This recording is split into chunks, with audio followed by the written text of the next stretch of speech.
Oh, Jake, did you make me breakfast? Do I look like I know how to poach an egg? It was Dad. Who's Dad? Your dad? Good morning, Reba. Would you like the living section? That depends. Is there a story in there that explains what the heck you're doing here? Jake asked me to come over early so we could dig for worms. Is that true, Jake? No. We fell asleep watching movies on the couch last night. You slept here? Jake, we worked on the worm story for 20 minutes. Dude, she's my mom. Look, Brock, you just can't hang out here anymore. Now, when you get through making my toast, you go home. Hey, sweetie, what time's Van coming in from Denver? I don't know. Sometime, I guess. Well, honey, what do you say when you talk to him? Oh, we haven't talked yet. Every time he calls, he gets the answering machine. Every time I call, I hang up. And frankly, if he wanted to talk to me, he wouldn't have moved to stupid Denver. Are you still mad about him leaving? No. Stupid Denver and stupid Colorado. Cheyenne, honey, listen to me. He had to go, okay? Van is a professional football player, and he got traded. It happens sometimes. I understand that. Just like you understood when we brought Kira home and you kept trying to give her away. I was here first. Honey, Van's been gone for a whole week. Do you have any idea how much he's looking forward to seeing you and Elizabeth? Yeah, right. You think he is? Of course he is. I bet he's miserable up there because he misses you so much. Heck, if you met him in those radio sweats, I bet he wouldn't even notice. Yeah, that's right. But seriously, I'd shower. Honey, look, you guys only have 2 days together. That's it. Don't lose them because you're still mad over something he has no control over. Maybe you're right. I mean, Van doesn't want to be in Denver any more than I want him to be there. And plus, you might bring me a present. Aw, thanks, guys. Love you. Yeah. We love you too, sweetheart. Thanks for helping out with that. You didn't need any help. You're a great mom, Reba. Yeah, well, you're a great dad, too. You always were. Well, thank you. No, thank you. Now go home.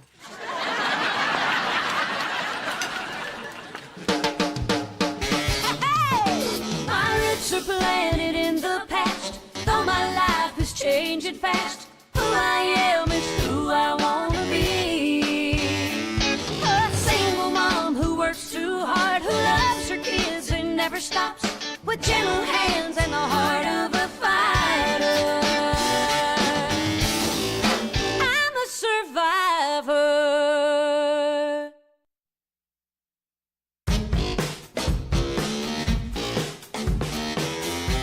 Okay, good. A little bit more.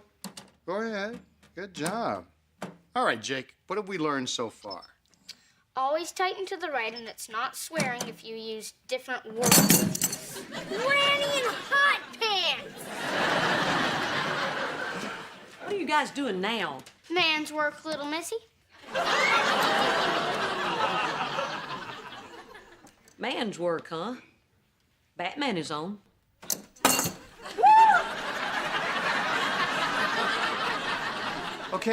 Okay. I'm not just hanging out. I have a reason for being here this time. I am fixing the sink. It's not broken. It is now. Brock. Okay. It's just that the condo's so quiet. I mean, strange as it sounds, after the chaos of a big family, I miss the noise and the mess. And somebody doing your laundry. What? How did those get in there? Look, Brock, we're divorced. Legally, your clothes can't be tumbling around with my clothes anymore. We need to find someplace else to hang out. Hi, Reba. Hey, Hi, Brock. I didn't know you were over here. Actually, I'm just leaving. I'll see you in couples therapy later, okay? Okay. Whoa, what about my sink? Reba, I can't be hanging out here all day.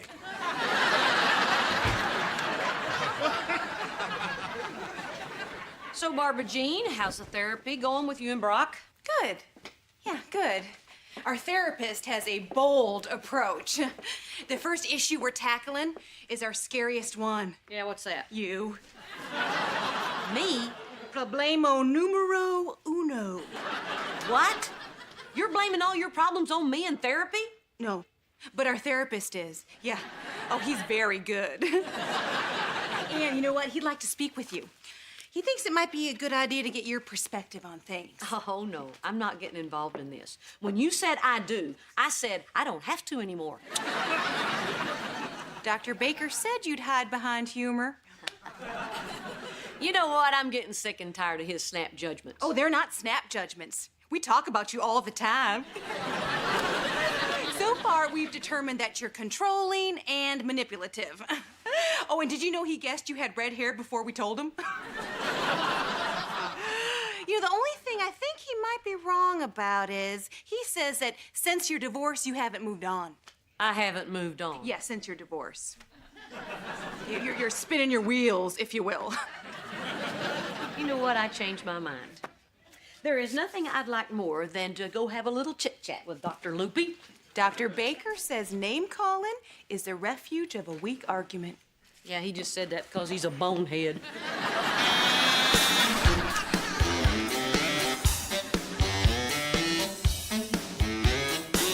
Oh, thank you so much for babysitting Kira. How's it going? It's an exercise in humiliation. Here's making Elizabeth and me watch The Wiggles. I'm 9. Keep complaining. I have Barney tapes. Why can't I just hang out down here and wait for Van?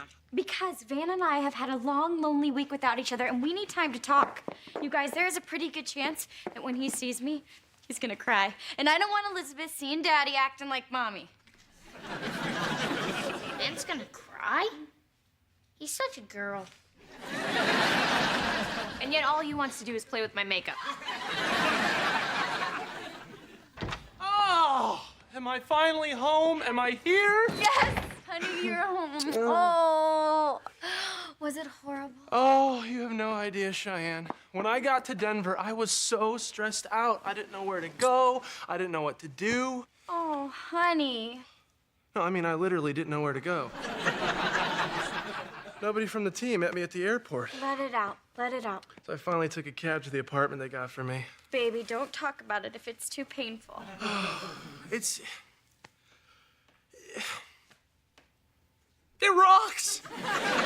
It's like the coolest place I've ever lived. Big screen TV, top-of-line stereo. Oh, and a phone in the bathroom. I've ordered a pizza from the tub. Well, at least you have a nice place to be lonely in. Oh, who has time to be lonely? Some of the guys from the team, who are awesome, by the way, live on the same floor. It'd be way awesomer, Van, if they had met you at the airport. No, they didn't meet me at the airport because they were setting up a party for me. And oh, man, that was a party. Did you know a keg of beer can bounce like 20 feet when you drop it off a balcony? Yeah. My buddy Weasel says it's because the air is thin. You have a friend named Weasel? Oh, yeah, he is the coolest. He can put a ping pong paddle in his mouth. He's gonna teach me. Well, I'm sorry that you had to leave your awesome apartment and your awesome friends who could put ping pong paddles in their mouth to come home. Oh, what's the matter? Oh, gee, I don't know, Van. I mean, if everything's so great for you at Denver, I hate to rain on your parade by standing here all dressed up with a box of tissues waiting for you to cry. Wait a minute, Shine, come back. If you want me to cry, I'll tell you what the keg of beer landed on. It landed on Weasel.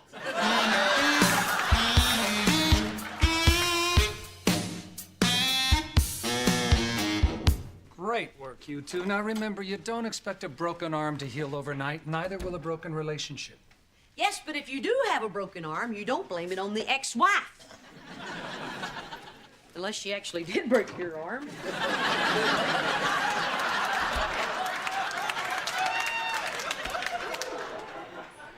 I was just guessing. You must be the heckler I ordered for the waiting room. No, I'm Reba Hart, Brock's ex-wife. Red hair, clenched fists, I should have known. Barbara Jean said you wanted to talk to me. Yeah, great. Have a seat. Brock and Barbara Jean will be here in about 15 minutes. I'll be gone by then.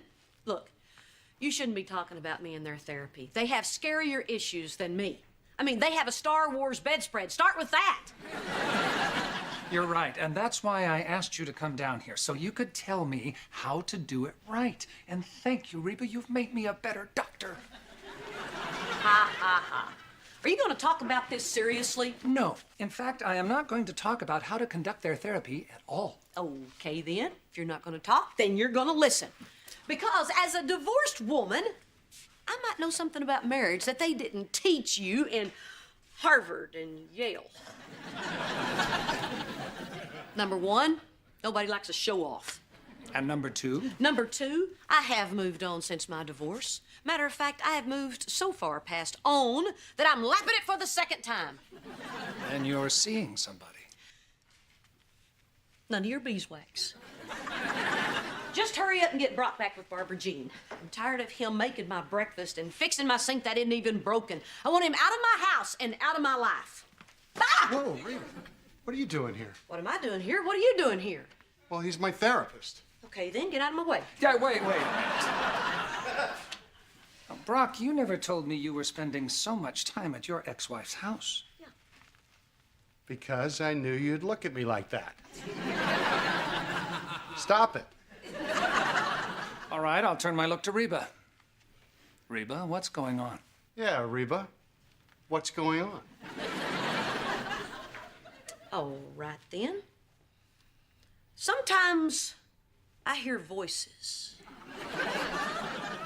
Horrible, horrible voices.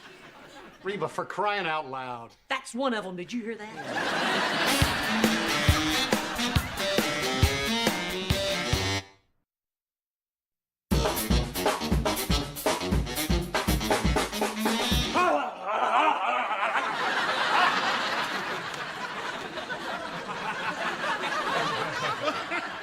Dogs must be dizzy all the time. Go ahead, Kira. Ask me another Denver question. Can I take off the hat? You want your $20? Come on, keep them coming.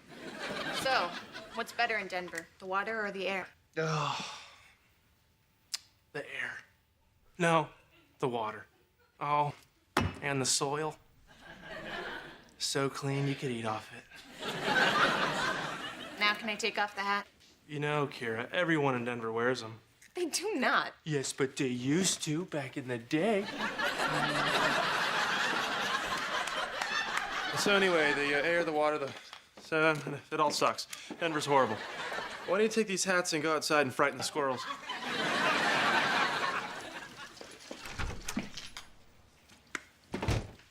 So are you still mad about something that I don't understand? Let me clarify. Mom and Dad said you'd be all miserable in Denver, and that made me happy. But it turns out you're happy in Denver, and that made me sad.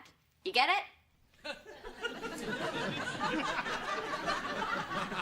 I think so. You want me to be miserable. Yes! Van, I'm your wife, okay? It is important to me that you are miserable. At least when you are not with me. Well, that's kind of weird, Cheyenne. We need to learn to be happy without each other. I mean, what if you died?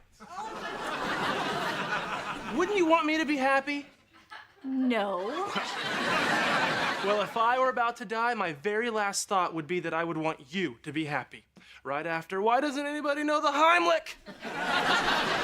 Because that's the way I'm gonna go, Cheyenne. There's just some food too good to chew. You know what? Forget it, Van. You're right. You don't understand. Did I tell you about the old guy on the plane? What old guy? The guy sitting next to me. He slept most of the flight, but then woke up after the movie and started talking to me. What'd you talk to him about, Van? How you could put a ping pong paddle in your mouth? Cheyenne, think.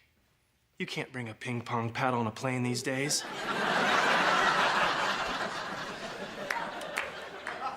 No, we talked about love. Love? Yeah, love. He was one of those wise old guys, really old, like 40.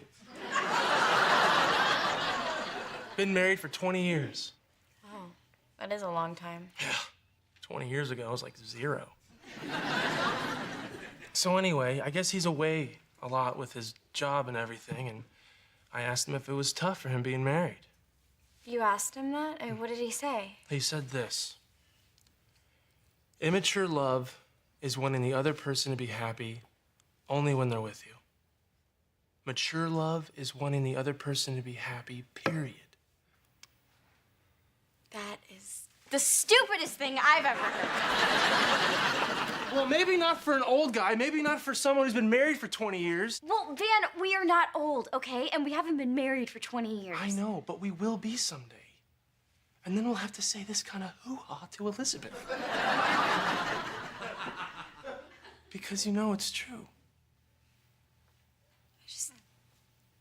I missed you. I missed you so much. I miss you too. Hey, I thought you were gonna bring me a present. Oh, I did.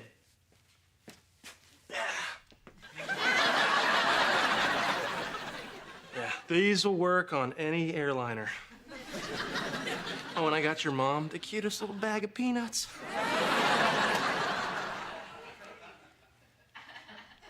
Can't hear me, can you? No. Doesn't work that way. Yeah.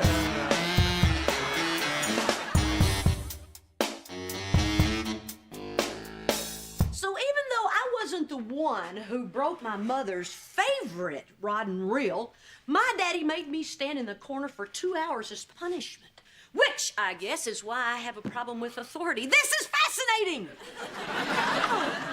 Oh, yeah. Now, about your current relationship with Brock. Oh, wait a minute, I'm not through talking about my daddy yet. You see why we got divorced? She never wanted to talk about our relationship. That was you moron. Well, I want to talk about it now. We don't have a relationship now. And yet, here you are. Why are you here? Well, if I yelled at you on the phone, you could hang up. So you're here because of our relationship? Well, you gotta admit, it needs work. You know, if you spent less time joking around and more time on getting people back together, I wouldn't have to come home and find my husband fixing my sink. You mean your ex-husband? Okay, ha ha ha. Point for you. You're the therapist, you know what I meant. Still, for someone who's moved so far past on, that's a strange slip. Not so strange when he's practically living at my house. Well, you had to be with the kids. They're not the only ones living there. Well, I didn't know it was such a big deal. How could you not know? Do you think I like setting an extra place at the dinner table? Or dropping everything because you guys need a fourth for Pictionary? Or I have to sit there and watch your victory dance because your team won because I got stuck with Jake? Hey, sorry. I thought we were getting along pretty well. We were. Then what's the problem? That's the problem. Go on.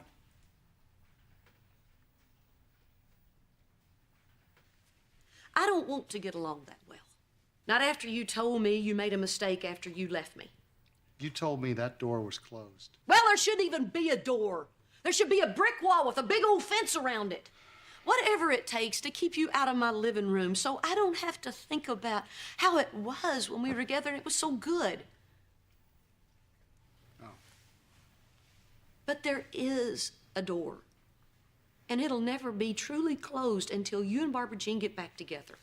Reba, I hate to tell you this, but open or close, if there's a door, it's going to be there whether Barbara Jean is in the picture or not.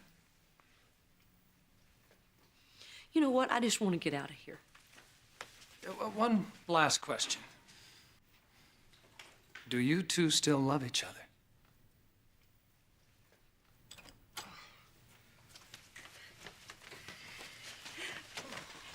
Knock, knock, Doc.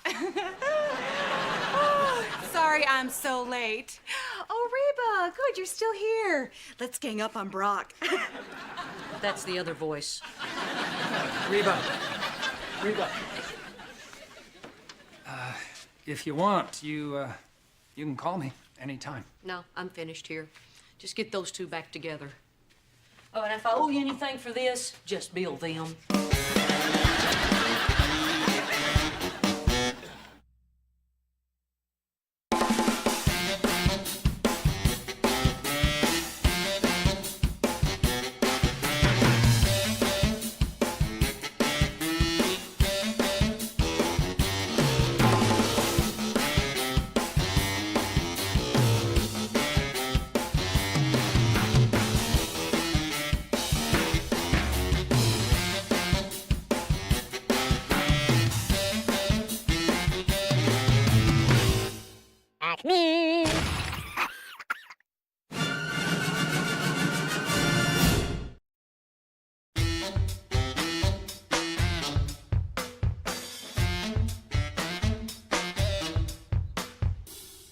are you staring at me? I can't help it. You're so cute. I remember when you were 3 years old and you'd sit in your little car seat and you'd play with your little toy steering wheel and you'd go beep, beep, beep, beep. Mom. Come on, do it for me just one more time. Beep, beep, come on. Beep, beep, come on.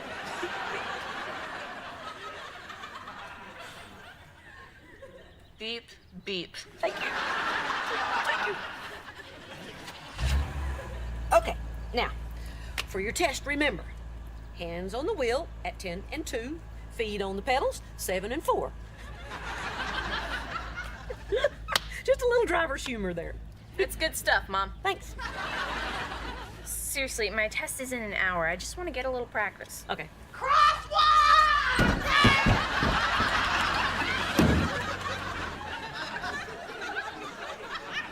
Barbara Jean, are you nuts? Yes.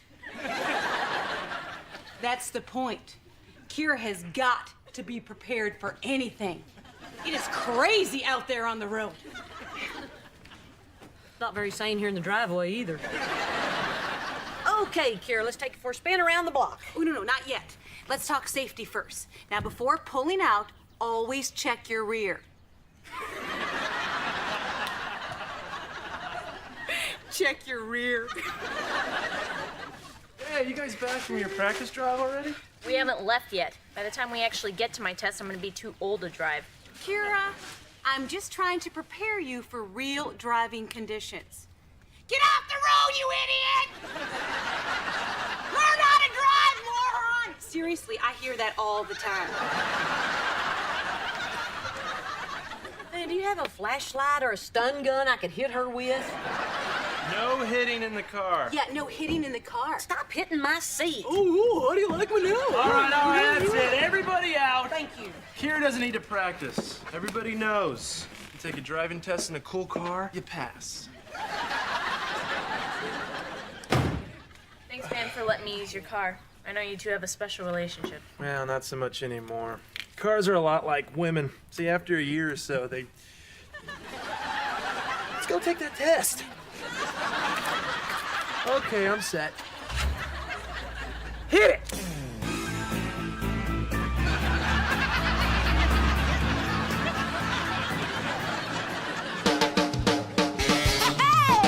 My roots are planted in the past, though my life is changing fast. Who I am is who I wanna be. A single mom who works too hard, who loves her kids and never stops, with gentle hands and the heart of a fighter. I'm a survivor.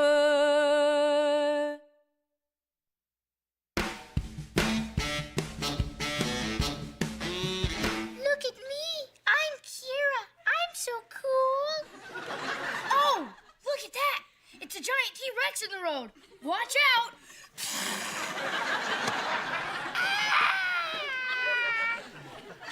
Oh, but here comes Jake on his motorcycle to save his sister.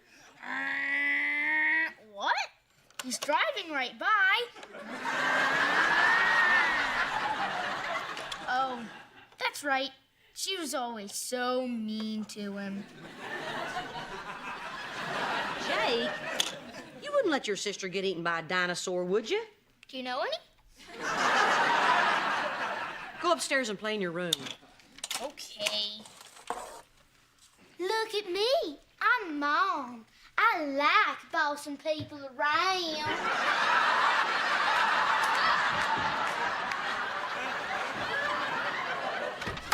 Is Kira back yet? Did she get her license? I don't know. She better hurry up and get it soon. I only have one fingernail left.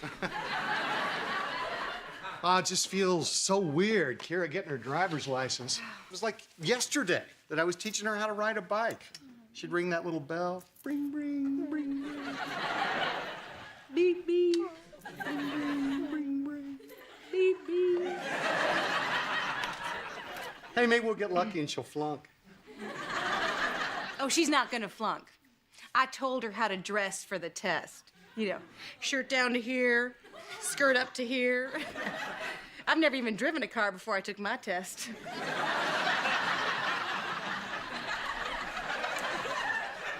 I have a license to drive a car, a motorcycle, and an 18-wheeler.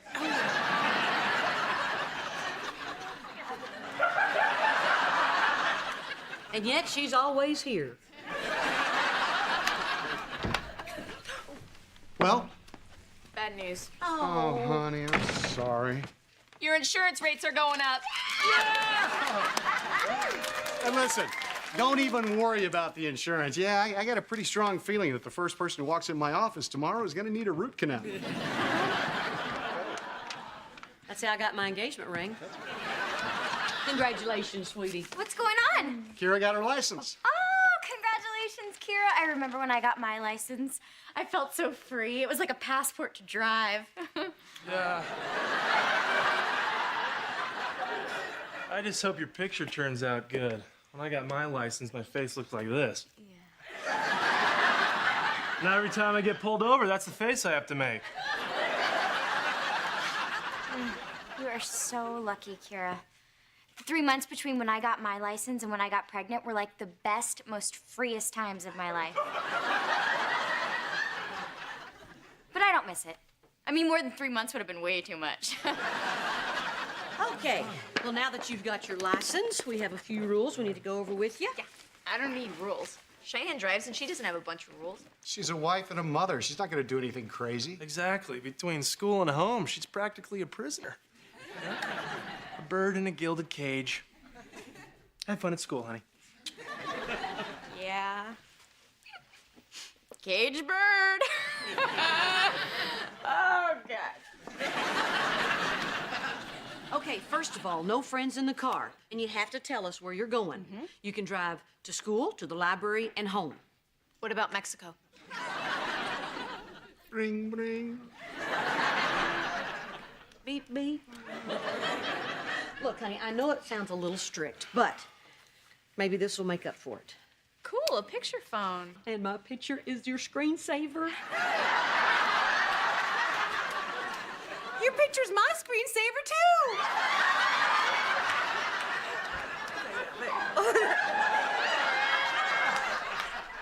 Okay, use it only for emergencies, okay? Okay, I've got my emergency phone, and I know the rules, so can I have the keys to go to the library? Oh, yeah. Hey, that's a great idea. I'll drive. Brock, let her go. We gotta learn to trust her sometime. Here, honey. Have fun. Buckle up, lock the door, and check your rear. Love you. Love you too. And keep that phone on you at all times. Trust her? What is wrong with you? Come on, Barbara Jean, let's trailer in my car. Wow, Mrs. H, that is so cool of you. I wish more parents trusted their children. There's a tracking device on her phone. What? She's 16 and mobile. I mean, this way, even if she doesn't call, I can go online and find out where she is. That's not the Mrs. H, I know. It's a changing world, Van, and I'm changing with it. Oh, by the way, they had a special on it, so I got you one, too. Cool.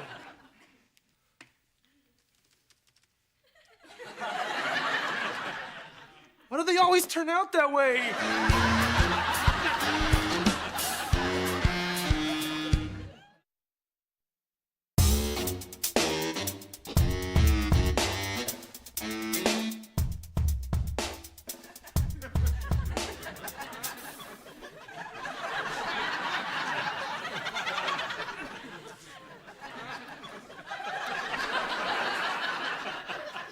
What are you doing?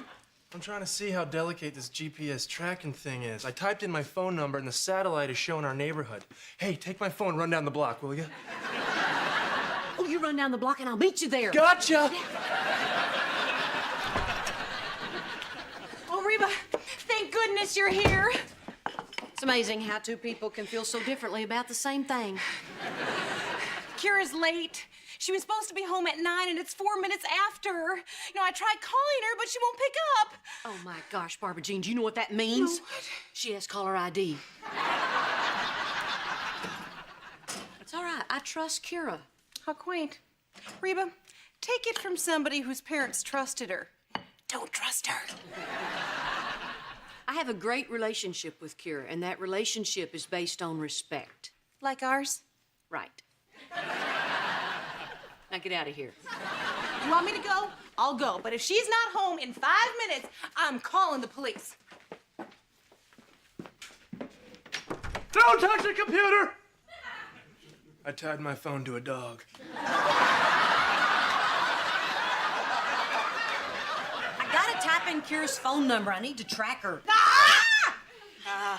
So that's why you were acting so calm, A tracking device. Genius. No, the dog's headed to a river. The phone's not waterproof. Okay, I just take the coordinates, I type them into the map, and we find out. Look, here she is. 428 Hill Street. Hill Street. Reba, that is downtown. Okay, all right. Let's not panic. Okay. We go into the yellow pages, type in the address, and we find that Kira is perfectly safe at Corky's Martini Lounge. Oh. I don't get it.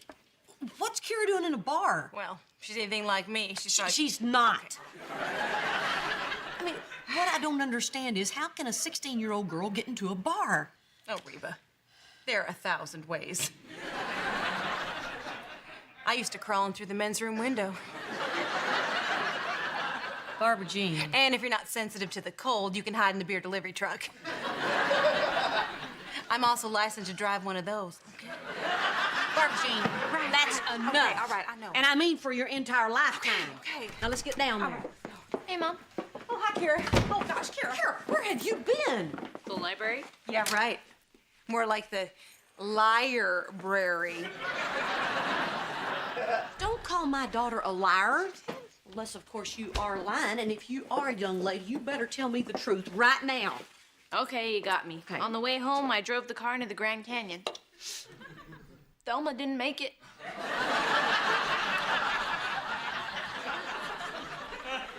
Very funny. And why didn't you answer your phone? Because I traded phones. You traded your phone? Kira, I bought that phone for a specific reason. You mean the tracking device?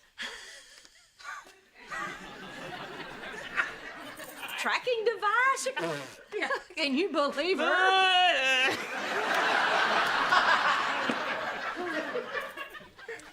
Mom, you're not the first parent to try and pull that one. I just thought you were better than that. I think we all were a little disappointed.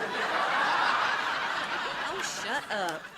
You need to get that phone back. And I don't like this person you traded with. I don't really either. It's Cheyenne.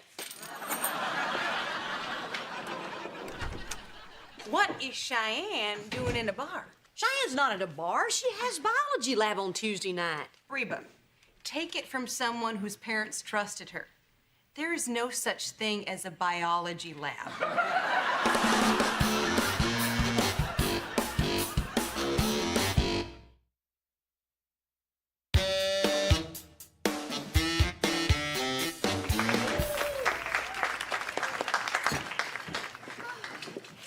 Well, that doorman was very polite. Yeah, except you were honey and I was ma'am. Hey, this is a karaoke bar. Oh my gosh, Reba, let's sing. Oh my gosh, let's not. I don't think Cheyenne would come to a karaoke bar. The GPS thingy was a ripoff. Okay, everybody having a good time tonight? Yeah! Well, keep enjoying yourselves, ladies and gentlemen, but remember one thing. There's got to be a morning after. There's got to be a morning after. We can hold on to the night. There's a chance to find sunshine. Keep on looking for the light. You think that used to be a song? No wonder Elizabeth used to cry every time she sang to her. If you keep on looking for the light. Oh, boy. I don't understand it. Why didn't she just tell us she was singing? Would you? If you keep on looking for the light.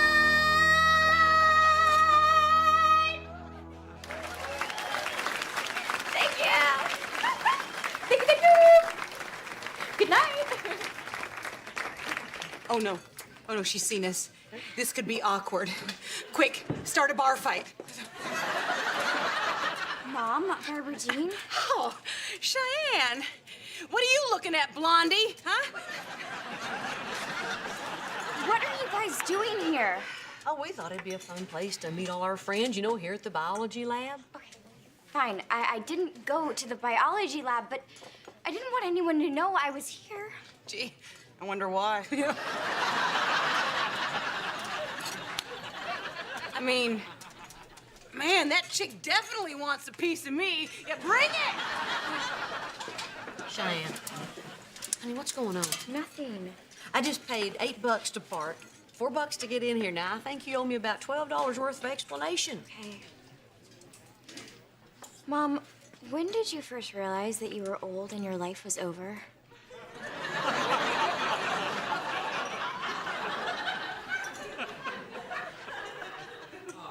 I hadn't, but thanks for the update.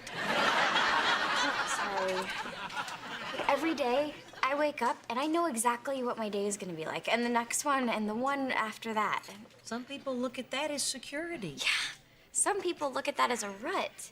I mean, Mom, look at all these people around here, okay? They're about my age, and they're not wives and moms. They're just people.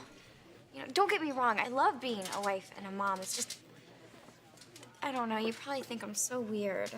Honey, no, I don't. Everybody feels like that from time to time. Who am I? Why am I here? Why didn't I lock the door when Barbara Jean was walking up the driveway? Have you talked to Van about this? No, this is something that I'm sure he wouldn't understand.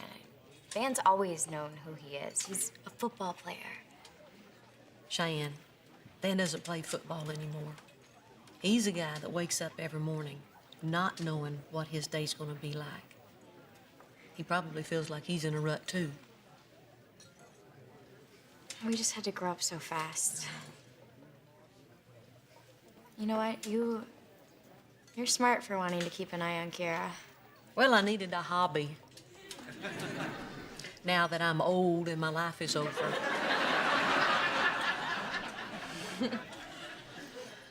Cheyenne, you realize that you can't keep coming down here by yourself.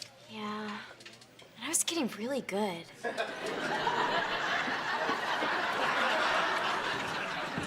Hey, are you guys done talking? Yeah, Barbara Jean, you ready to go? Yeah, after this. Hit it! Working 9 to 5, what a way to make us living. Barely getting by, it's all taking and no giving. They just use your mind and they never give you credit. It's enough to drive you crazy if you let it. 9 to 5, what a way to make us living. Barely getting by, it's all taking and no giving. They just use your mind and they never give you credit. It's enough to drive you crazy if you let it. 9 to 5.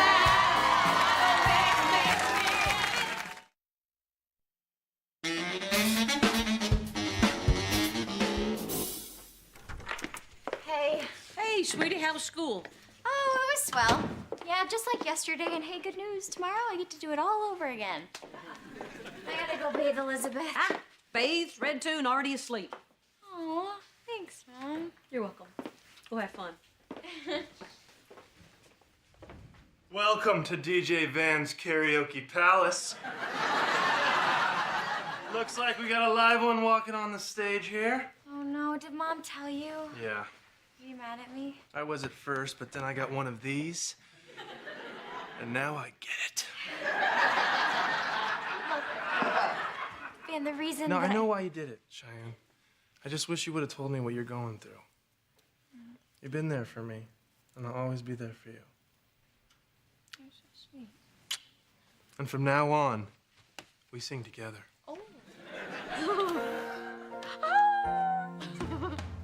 There's got to be another after! If we hold on to the night. Cheyenne, you are really good.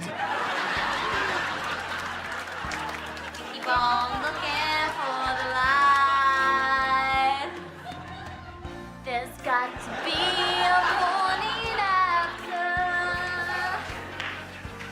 if we hold on to the night.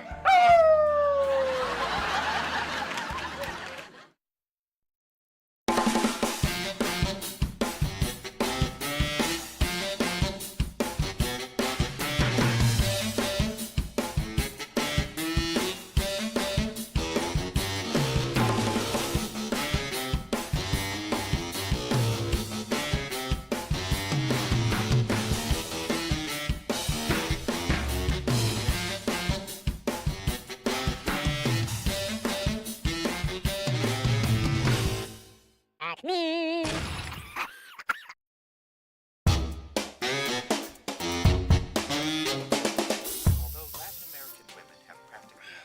Excuse me, Van. Hey. Excuse me, Van. I'm trying to dust the furniture. Well, can you do it later? I'm watching this show about women's rights.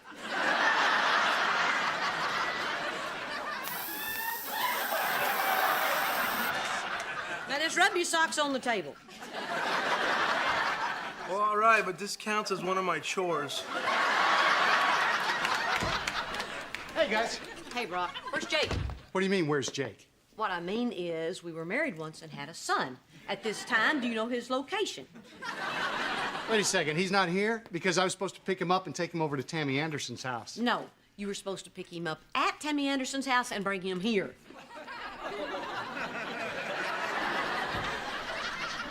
Hey.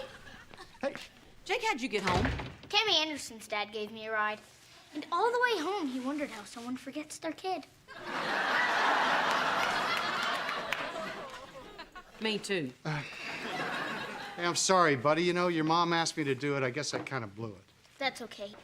Hey, Tammy's mom let us paint. Let's have a look. Oh, hey, did Elizabeth do that? No, honey, that was Jake. Recently? It's a boy waiting alone at a bus stop. I call it, "Where's Dad?" See you later, Dad. Yeah. Brock, you're a good father, but lately you just hadn't been spending any time with the boy. I'm sorry, but I've been swamped. You know what? We're trying to get the dental practice back on its feet and juggling two families. Geez. I haven't even had any Brock time. As I recall, it's Brock time that got you two families. I'm just worried that it's starting to affect Jake. You know, she's right, Mr. H. You don't want to end up like that song about the boy and his dad with the dog and the cradle and the rubber spoon. You see, before you know it, he's gonna be grown, married with a kid of his own. Won't call as often as you like. Sorry. I got something in my eye. Great, now the other one's got it. What's up with Van? The same thing happened with him and his dad. They were never close. He doesn't really like to talk about it, but he's getting better now. Diane, I need you. Hold on, baby! Well, take your shoes off and ain't finish the table.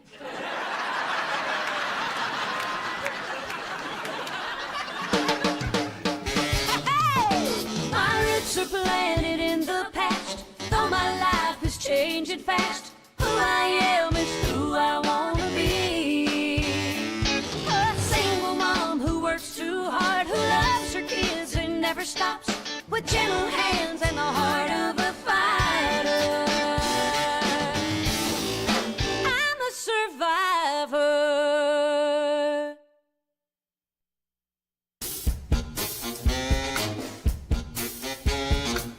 She ate her lunch so sadly, so alone, just eating her lunch all alone, drinking her water, thirsty for love, all alone, so alone. Oh, hey! Get $20 out of my purse and go to the mall. Girl went to the mall because her mom said okay. Said okay. Get out! Yes, she did.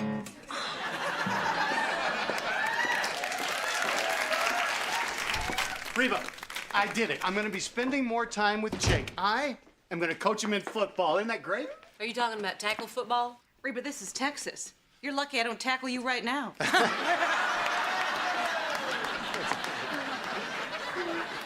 I don't want him to play tackle football. He could get hurt. He's one of the smallest kids in his class. Reba does have a point. I mean, I was the only girl on my 6th grade football team. And I ate boys like Jake for breakfast. Which makes it all the more important that he learn not to let his size stop him. Come on, Reba. Kid living with his mom, turn him into a mama's boy. Jake's not a mama's boy. Hey, Mom! Where's the sewing kit? It's where you left it. Oh. Hey, tough guys sew too, you know.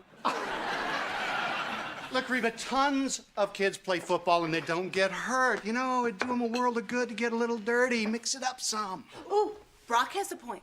When I played football, I got hit in the head all the time and it didn't affect me. Somebody get the phone! You don't even know if Jake wants to play football. Tell you what, why don't we just ask him? Jake, come over here, killer. What's up? Listen, pal, how would you like to have a great time playing football and being coached by none other than your ever-loving dad? Jake, you don't want to play football and get all sweaty and have people slapping you upside the head all day long, do you? Jakey, you know, on the one hand, you'd have girls cheering for you, and on the other hand, possible head injury. Although, honey, I played as a kid, and I'm fine. Somebody let that cat out!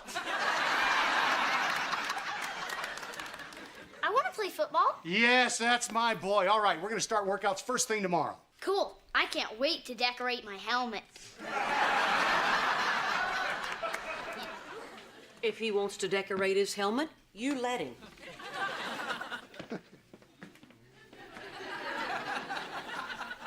You're not the boss of me.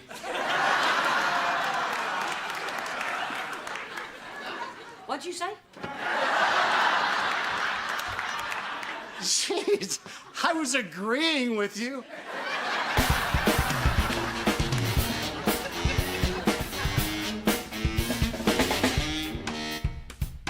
Oh, hey, Reba. Here's a sport Jake's not too small to play. Origami. The ancient Japanese art of folding paper. He folded a towel at our house once. Nobody got hurt. Any chance you could fold your lips? Oh. Hey. What happened? Where is he? Oh, you got nothing to worry about, Reba. Oh, thank goodness. So he's okay? He was horrible. Oh, God love him, he stunk on ice. But he's not hurt, right? No, Reba, no. You can't get hurt in the fetal position. To be honest, it was a little embarrassing. Oh, please tell me you didn't say that in front of him. Well, of course not. Did you roll your eyes? No, I didn't. Not even when he put the dandelion in his helmet. But, honey, you can still put him on the team, can't you? It's not up to me, Barbara Jean. The Parks Commission makes the cuts, and Jake is going to be the first to go, the poor little guy. Well, where is he? Last I saw of him, he was chasing a butterfly.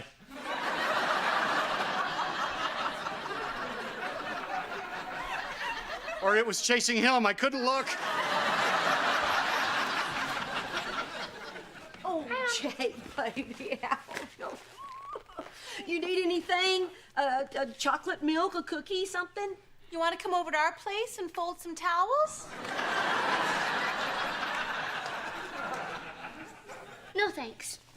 Hey, Dad, I had a great time today. Yeah, me too, buddy. And the best part is, we get to spend every Saturday together for the rest of the season. Sure we will, Jake. Sure we will. I'll see you at home, Barbara. So, Jake, you really had a good time today, huh? Yeah. Really? I mean, you could just spend Saturdays with me. Don't be jealous, Mom. A boy has to spend time with his father, too. It doesn't mean I love you any less. This is horrible, Barbara Jean. I know. Because of me, that little old boy's heart's gonna be broken. Can't believe I'm gonna say this, but somehow or another, we gotta get that boy on the football team. Okay, Reba. I'll coach him. Not you, Barbara Jean. Somebody knows what they're doing. He's not trying out for mascot. I'm just saying, I think I feel so much better now that my dad and I have talked. Honey, driving by his house and honking your horn is not talking. He knows my honk. Van, I need you to coach Jake. I thought you didn't want to play in football. I didn't, but he feels it's very important to spend a lot of time with his dad. So you want me to teach him that the only way to win his father's love is by playing some silly game? Because let me tell you something, Mrs. Egg. You can run around all you want, and it's not gonna... I won't do it. Someone's gonna break the cycle. I think he's doing way better with this. Diane, I need you! Right behind you, baby! So, I bet someone who doesn't know what she's doing is looking pretty attractive right now. Oh, go answer the phone. I knew it.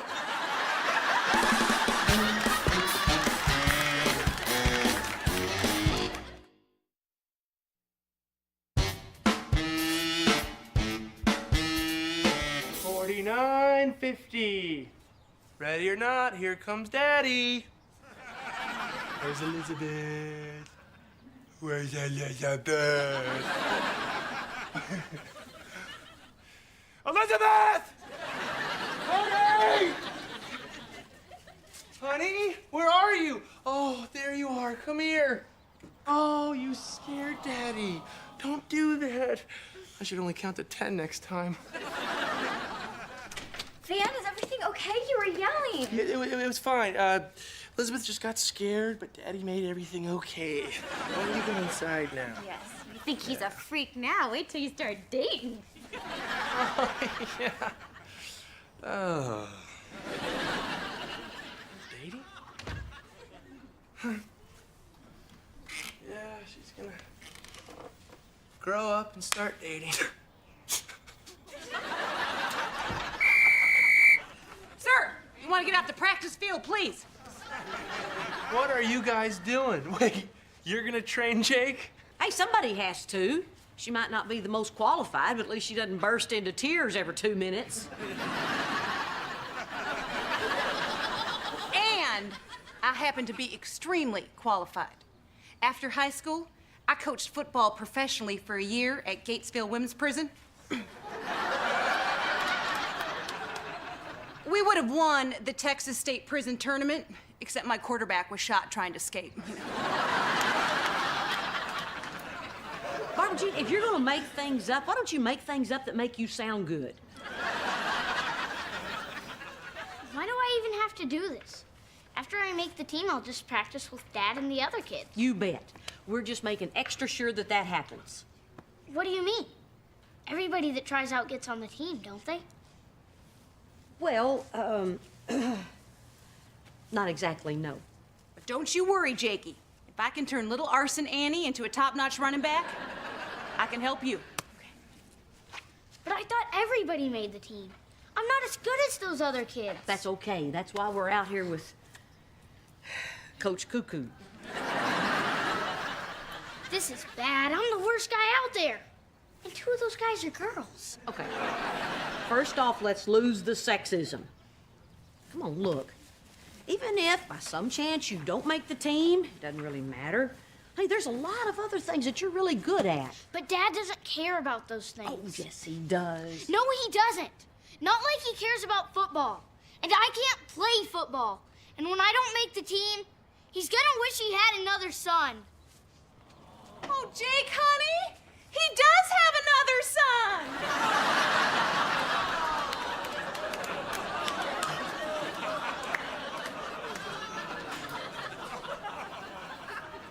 I know how the kid feels. Oh, knock it off. You don't know anything. Oh, yes, I do. I never had a relationship with my father either. You're unbelievable. You know that? You're so busy with your little pity party that you can't keep the same thing from happening to him.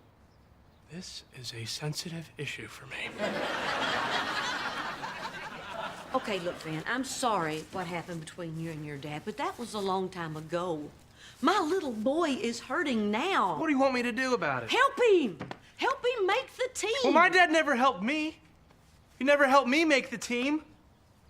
Never came to the tryouts. You can't impress somebody who isn't there.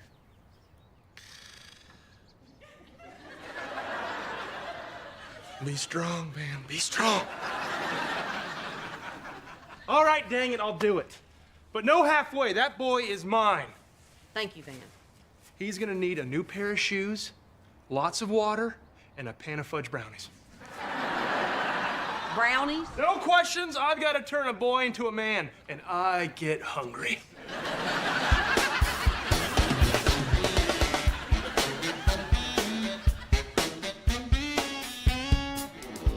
All right, this time run a skinny post. On 2. Hut, hut.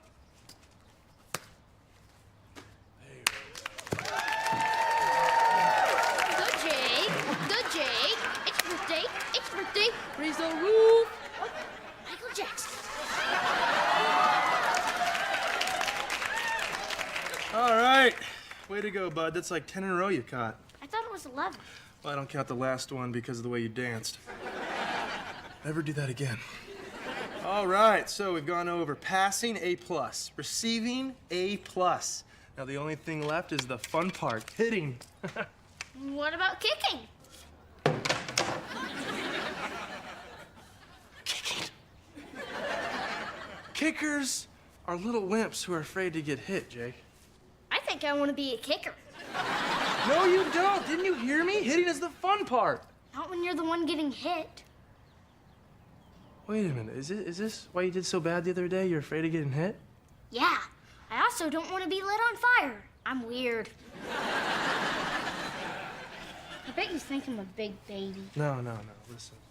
When I was playing, I was afraid of getting hit, too. No, you weren't. Oh, yes, I was. Everybody's afraid of getting hit, but you can use that to your advantage. So you need to hit them first, so they get scared first. Now, we're going to do a play right now, but we're going to do it in slow motion. I want you to try to hit me before I hit you, okay? On go. Ready, set, go.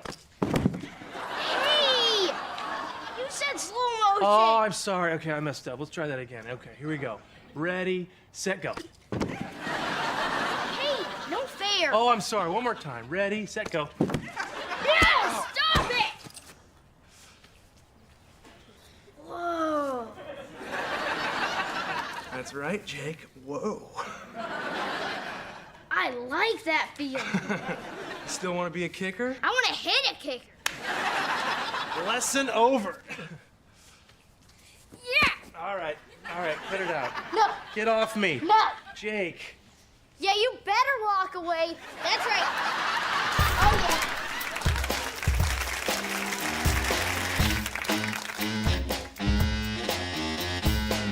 Snap! What's that? It's that little boy's leg. Crack! Oh my! It's that little boy's arm. Kira! Knock it off! You know what? You think you're so funny and you are so not. Yeah? Well, you think you're so pretty and you so are. Well, shut up, Kira.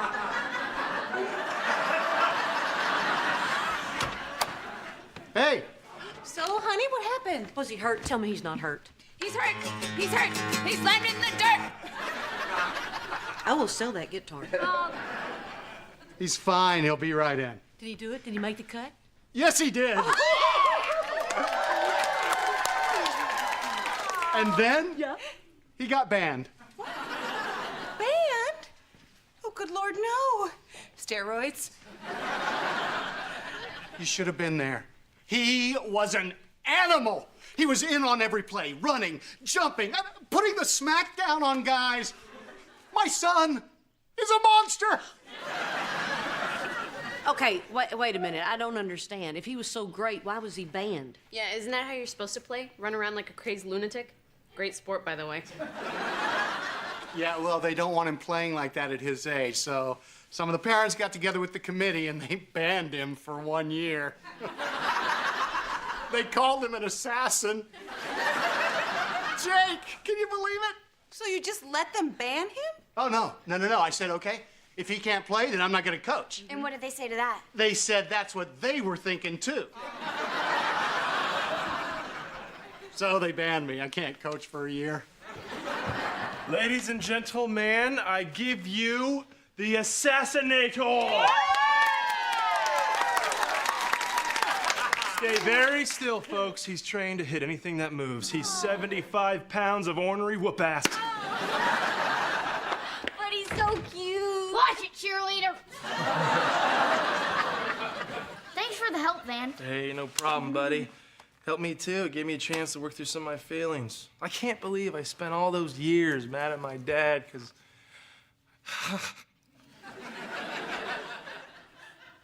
Oh, boy. I'm gonna go call my dad.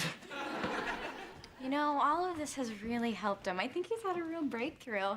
I'm just glad I could have been there for him. Cheyenne, I got the machine. Okay, this is getting old. Well, Jake, I think this might be the first time you ever got in trouble with anybody. I'm really proud of you. Come on, Mr. Assassinator. I'm gonna take you in the kitchen and buy you a soda. I'll get it. Oh, thank goodness you hear it too.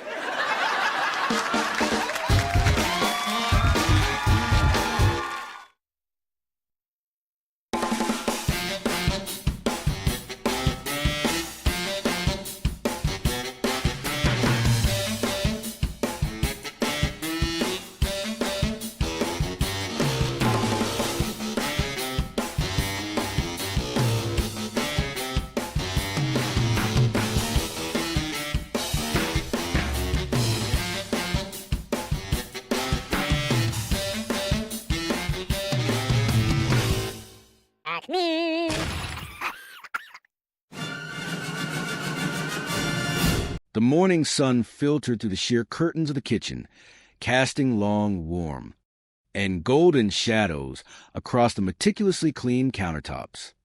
Ben stood before the open refrigerator, his eyes wide with a mixture of awe and sheer disbelief. The shelves, usually brimming with an abundance of colorful produce, hearty meats, and comforting snacks, were entirely stripped bare. It was a scene of absolute culinary devastation. "That woman is out of control," Ben whispered, his voice trembling slightly as he slowly pushed the heavy refrigerator door closed. He turned to face his brother-in-law, Van, who was sitting at the kitchen island, looking equally stunned. "She is like a locust. Fun. I am not exaggerating in the slightest. She has eaten everything in the house." Van nodded slowly, gesturing toward the dining table with a look of profound concern etched across his youthful face. "It is not just our food, Ben.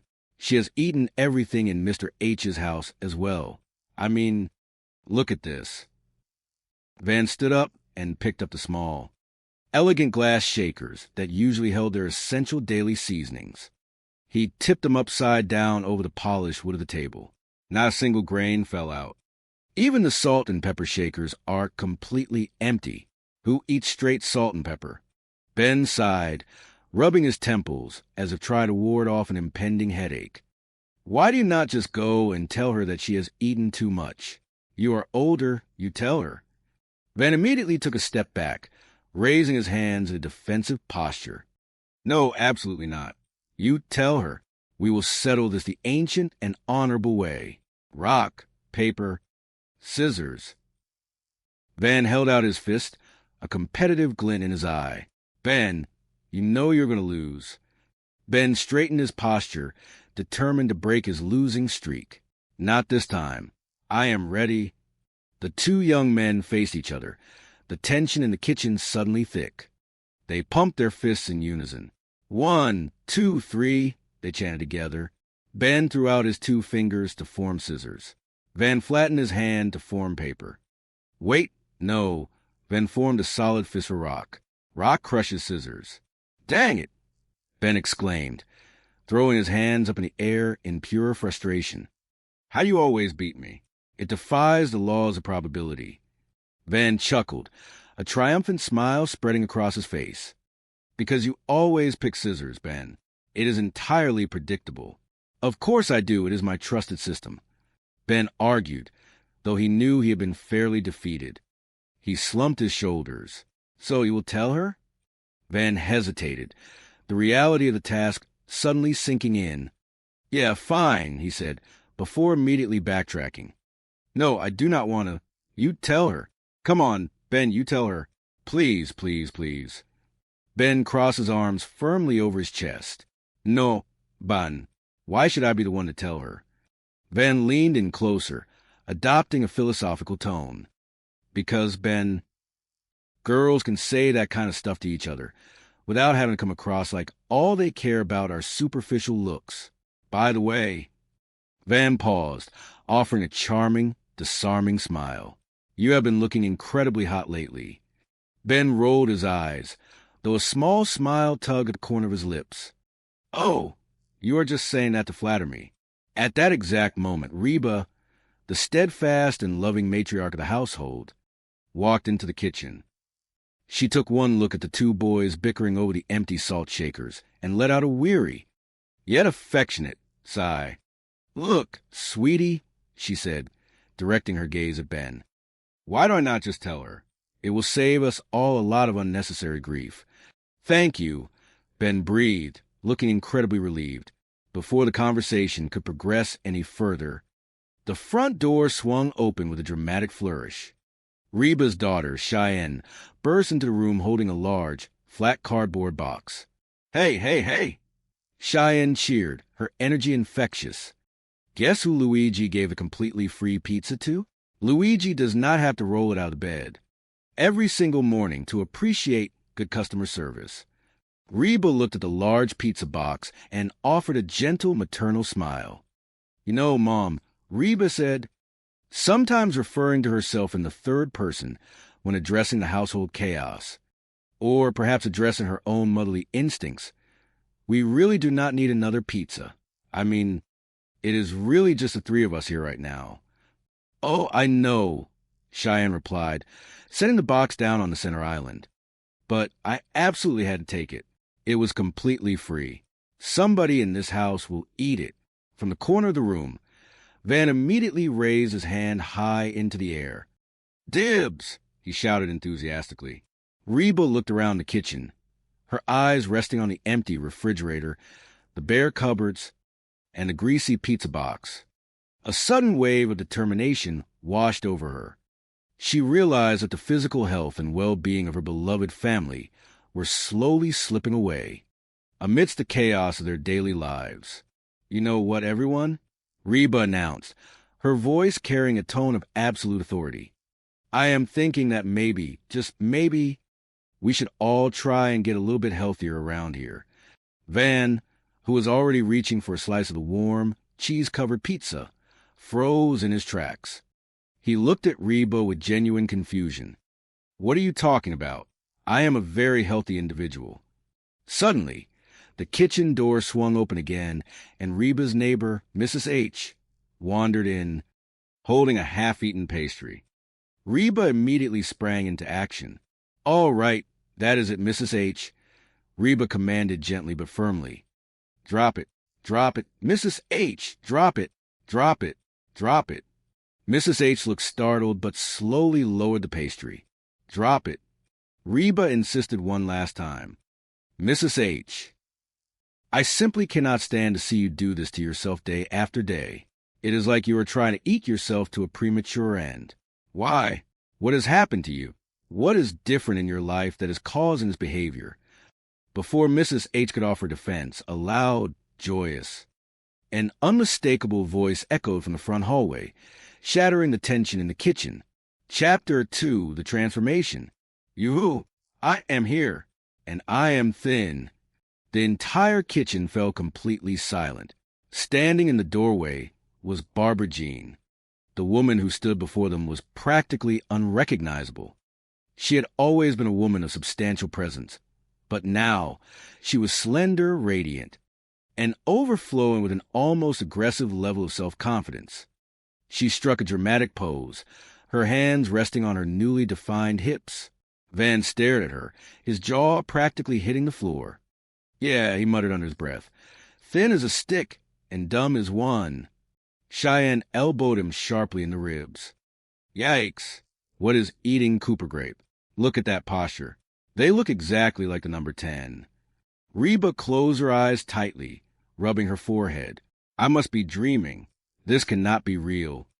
Oh, thank goodness. It was just a terrible nightmare, she whispered to herself. But when she opened her eyes, Barbara Jean was still standing there, beaming brightly. I am here, and I am thin, Barbara Jean repeated, ensuring everyone in the room had fully grasped the magnitude of her physical transformation. Reba let out a long, defeated sigh, and the nightmare continues. As Barbara Jean sashayed into the room, Reba could not help but reflect on her own journey. The lyrics of a song she often hummed to herself echoed in her mind. My roots are planted in the past, though my life is changing fast. Who I am is who I want to be. A single mom who works too hard, who loves her kids and never stops. With gentle hands and the heart of a fighter, I am a survivor. Ben tugged gently on Reba's sleeve, breaking her internal reverie. Mom, please make us some pancakes. Reba shook her head firmly, her newfound dedication to health solidifying in her mind. No, Ben, I am making everyone a highly nutritious power smoothie. And this afternoon, I am taking a vigorous power walk. Ben looked at her as if she had suddenly grown a second head. Power walk? Oh! Please forget your power cane. That is an activity for the elderly. Cheyenne rushed to her mother's defense. Van, that is absolutely not nice to say. Mom does intense aerobics. She could shatter her hip? Van retorted dryly. And yet, in the blink of an eye, I can make you both entirely homeless, Reba countered smoothly. Her gentle threat, laced with motherly love. Hey, everybody, Barbara Jean announced again, refusing to be ignored. I am here, and I am... Oh, please just shut up and have a donut. Reba set out of pure exasperation, sliding a pastry box across the counter. Barbara Jean dramatically gasped, placing a hand over her heart. Oh, Reba, you are not still trying to lose weight by drinking those awful power smoothies. Are you? Jordan, my personal fitness trainer, says that those beverages are heavily loaded with hidden carbohydrates. Reba took a slow, deep breath, trying to maintain her composure. Barbara Jean, I am completely all for adopting a healthy new lifestyle. I really am. But seriously, I mean, there has to be some sort of balance. Reba paused, noticing that Van had not blinked in a full minute. Will you please stop staring at her?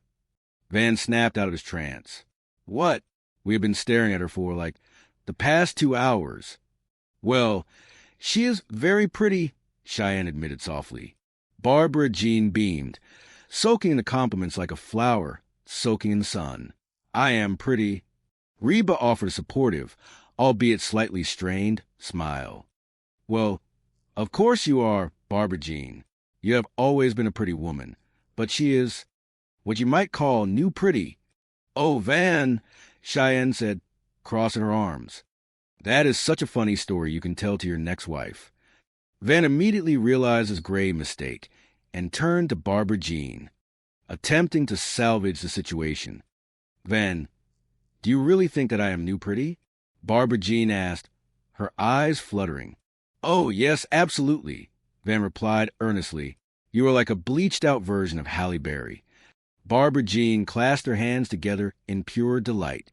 Thank you so much. You are very welcome, Van said, quickly turning away. I am going to go into the other room and make some important telephone calls. As Van hurried away, Ben leaned against the counter, curiosity getting the better of him. So, Barbara Jean, yes? She asked, still glowing. Is it true that when you lose a massive amount of weight, you suddenly want to do, you know? Ben made a vague, bouncing gesture with his hands. Bonza kabonza. Reba's eyes widened in horror. Ben. Cheyenne looked visibly upset by the entire conversation. Van rushed back into the room, sensing his wife's distress. "Oh, Cheyenne, please do not be upset. You are still incredibly hot." He searched his mind for a suitable compliment. "You are like a bleached-out Jan Brady." "Yes, Yanuari Jan Brady." Cheyenne's face fell further. "I am Marcia." "Marcia, Marcia, Marcia," she cried, turning on her heel and storming out of the kitchen. Barbara Jean, entirely oblivious to the marital tension she had just caused, turned her attention back to Reba. "So, Reba, I have a truly wonderful idea. You should come down to the gymnasium with me and meet Jordan, my personal trainer." Reba looked at the green, sludgy power smoothie in her blender and sighed. "Seriously, Reba," Barbara Jean continued, her voice filled with genuine passion. "He will completely change your entire life. I mean, he is so much more than just a personal trainer. He taught me exactly how to properly work out and eat right." Barbara Jean leaned in closer, her voice dropping to a conspiratorial whisper. "We even go over specific clothes I'm going to wear, the various movies I'm going to see." Reba furrowed her brow, genuinely perplexed. "Whoa, wait a minute. The movies you are going to see?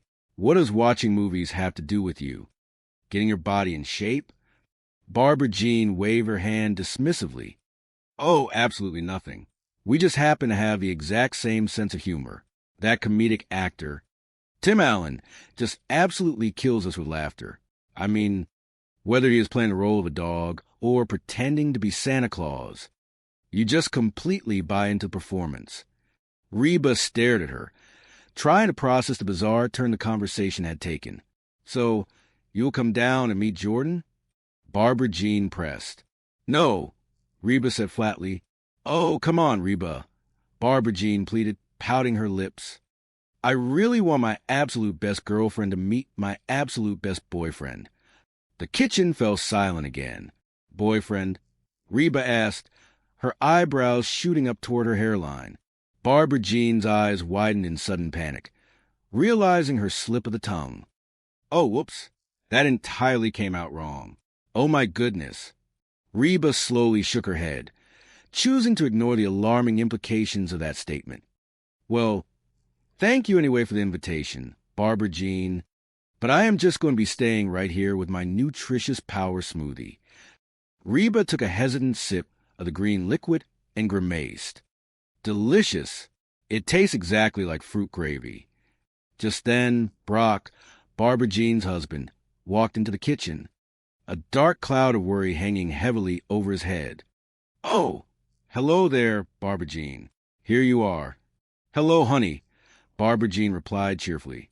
Brock forced a smile. "Listen, how would you like to go out and grab a nice, quick lunch? Just the two of us? A little romantic getaway." Barbara Jean checked her sparkling new wristwatch. "Oh, honey, I simply cannot. I am going to the gymnasium right now." Brock's face fell, disappointment evident in his eyes. "Well, cannot you skip it just this one time? Come on. I will gladly take you to that very romantic French dining place that you like so much." Barbara Jean gasped in feigned horror. "Really? Skip the gymnasium and eat rich, buttery French food? No confondu, brah." With a final, dramatic wave, she turned and marched out of the house, leaving Brock staring at the empty doorway in despair. Chapter 3. The Seeds of Suspicion. Brock slumped into the kitchen chair, resting his chin on his hands. "Man, she blew me off again," he complained bitterly. "All she ever wants to do these days is go down to that gymnasium and spend all of her free time with Jordan." "Her personal trainer," Reba clarified, wiping down the countertops with a damp cloth. "Exactly," Brock said, his voice laced with resentment. "Frankly, Reba, I genuinely like the new, physically fit, but the new, arrogant attitude. Not so much at all." Reba chuckled softly, unable to resist a well-placed jab. "Oh, Brock, that is really quite funny coming directly from the old but—" Brock ignored the insult, his mind racing with paranoid thoughts. "Jordan is so great," he mocked, imitating Barbara Jean's high-pitched tone. Jordan is so toned and so incredibly funny. Well, I have news for you. Reba, nobody is both perfectly toned and genuinely funny at the same time. It defies the laws of nature. Reba stopped wiping the counter and looked at her ex-husband with a mixture of pity and exasperation. Brock, you are severely overreacting to this entire situation. Oh, really? Brock challenged, leaning forward. Yes, I honestly think she might be actively having a romantic affair with this guy. Reba let out a loud, genuine laugh. Barbara Jean? Having an affair with her personal fitness trainer? Brock, you're losing your mind. Brock defended his stance, his insecurity bleeding through his words. I mean, sure, he is probably a significantly better man than I currently am. He is undoubtedly better looking, and he is undeniably younger. But that is it, Reba interrupted, not wanting to hear him spiral further into self-pity. Brock stood up, a desperate look in his eyes. Reba, I desperately need you to help me out with this situation. I want you to go down to the gymnasium and just see if there's anything inappropriate going on between them. Reba crossed her arms, her stance unyielding. You want me to, what, spy on them? No way. Absolutely not. Please, Reba, Brock begged. Listen to me, Brock, Reba said, her voice softening slightly.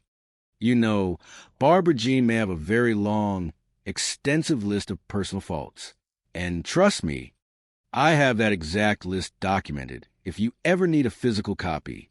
But she is absolutely nothing if not incredibly faithful to you. Brock scoffed, pacing the kitchen floor. Yeah, right. Up until now, maybe.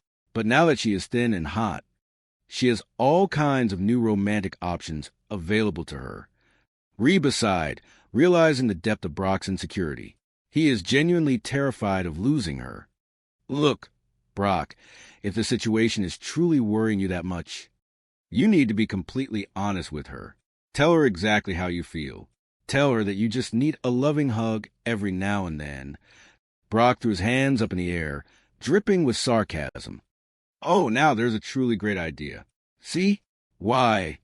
Since my direct competition is a highly macho, incredibly muscular fitness dude, I should definitely go the complete opposite way and appear all weak, vulnerable, and whiny. Reba glared at him. Your alternative solutions are entirely ridiculous, Reba. Brock continued to rant. You want me to spy on those stupid people? As Brock stormed out of the kitchen, Reba looked back at her green smoothie. It is hard to believe these things are actually supposed to be good for your physical health, she muttered to herself, taking another reluctant sip. Later that afternoon, Van found Mrs. H sitting quietly in the living room. Hey, Mrs. H. Van greeted her cheerfully. Are you off your vigorous power walk? Mrs. H looked up, her expression sour. Van grinned, completely misreading the room. Man, I absolutely love old people. Power walking, moving along at a brisk pace, vigorously swinging their arms back and forth. It looks like there is a massive sale for false teeth at the local pharmacy. Mrs. H glared at him, her patience wearing thin. No, Ban. I am not going for my power walk today. This whole physical fitness thing is getting absolutely everybody acting entirely wacko. Van sat down next to her, suddenly intrigued. What exactly do you mean by that? Well, Mrs. H began leaning in close. Your father-in-law honestly thinks that the muscular guy who gave Barbara Jean her brand new fit body is actively wanting to take her for a romantic forespin. Van's eyes widened in understanding. He probably does. What are you talking about? Mrs. H asked, genuinely surprised by his quick agreement. Van shook his head slowly, dispensing his youthful wisdom. Guys are absolute pigs. Monsieur H, they are terrible dogs. They are all wild animals at their core. They just care about looking at hot women. They are just hot dogs. Mrs. H looked deeply unimpressed by his analogy. My ultimate point is, Van continued, gesture with his hands, is that when you have a remarkably hot lady, You absolutely have to keep your defensive guard up at all times. Mrs. H raised an eyebrow. I used to do that. Van looked slightly alarmed. You used to? No, baby. Please do not take it exactly like that. It is just that I have recently grown into a very mature, incredibly stable individual. That is all. Mrs. H stood up abruptly. Well, I do not like it, she declared before marching out of the room. Just then, Ben wandered into the living room, munching on a large sandwich. Where have you been all afternoon? Van asked. I simply want to get something hearty to eat, Ben replied nonchalantly. Van leaned back on the couch, rubbing his chin thoughtfully. So, Ben, do you honestly think that Brock might be entirely right about this personal trainer guy? Ben swallowed his bite of sandwich before answering. Sure, this trainer guy could be extremely hot for Barbara Jean, but since Barbara Jean is not currently looking to play around outside her marriage, there is absolutely no problem. And why is it so obvious that Barbara Jean is not looking? Fun question. 2 very distinct reasons, Ben explained, holding up 2 fingers. Number 1, Barbara Jean is notoriously bad at keeping any sort of secrets. And number 2, she genuinely thinks of Reba as her absolute best friend in the entire world. If she were actually fooling around romantically with this guy, she would be constantly talking about him to Reba. Heck, she would probably even want Reba to officially meet him. Van's eyes widened as the realization struck him. Meet him? Oh my goodness. Reba, who had been listening from the hallway, suddenly grabbed her purse and keys. Where are you going in such a rush? Van called out as Reba headed for the front door. I am going to go down to the gymnasium with the rest of the crazy wackos, Reba declared, a newfound sense of mission in her voice. All right. Van cheered from the couch. Well, make sure to keep those arms a-swinging vigorously. Chapter 4, The Gymnasium Espionage.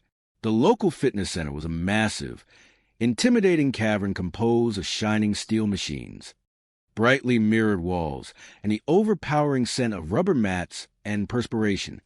Loud, rhythmic electronic music pumped through the overhead speakers, setting an aggressive pace for the people working out.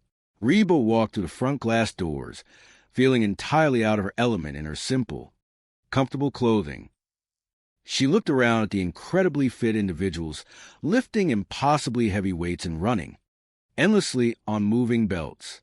Man, there's a staggering number of extraordinarily beautiful people wandering around in here, Reba thought to herself, feeling a sudden wave of intimidation.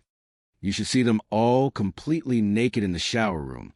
No, wait, do not think about that. She scanned the vast room until she spotted a familiar, brightly colored exercise outfit. It was Barbara Jean, standing next to a tall, incredibly muscular, and classically handsome young man. Reba took a deep breath, gathered her courage, and marched over to them. Oh, hey there, Reba, Barbara Jean exclaimed, her face lighting up with genuine joy. You actually came down here. Yeah, I did, Reba said, trying to sound casual while subtly scanning the muscular man beside her. Hey, the man said, offering a bright, perfect smile. I am Jordan. Hey, Reba replied, nodding politely. Are you ready to start our session, Barbara Jean? Jordan asked, his voice smooth and encouraging. Yeah, absolutely, Barbara Jean eagerly replied. Jordan looked Barbara Jean up and down, nodding appreciatively. Hey, I just wanted to say, you look really great in that new fitness outfit. Barbara Jean giggled, batting her eyelashes playfully. Oh, well, you know how it is. The other woman is getting kind of baggy and loose. Reba mentally cringed at the awkward phrasing. Can you actually believe her? Reba thought. She did the absolutely impossible. She lost all of that excess weight and successfully kept these 2 large fellas firmly attached to her chest. Oh. Barbara Jean suddenly squealed, bouncing on her toes. Okay, Jordan, this is my absolute best friend, Reba. Jordan extended a large, callous hand. Hey, it is really nice to meet you. I am Jordan. Reba shook his hand firmly. I am Reba. Jordan smiled warmly at her. So, are you to actively join us for a workout today, Reba? Reba quickly shook her head, taking a step backward. Oh, I really do not know about that. I just think that perhaps me and my own, personal fellows will just stand over here and watch for a little while. Jordan laughed, a deep, resonant sound. Well, Reba, you are certainly not going to get into fantastic physical shape by just standing there and watching us. You absolutely need to sweat a little bit to see any real results. Reba chuckled nervously.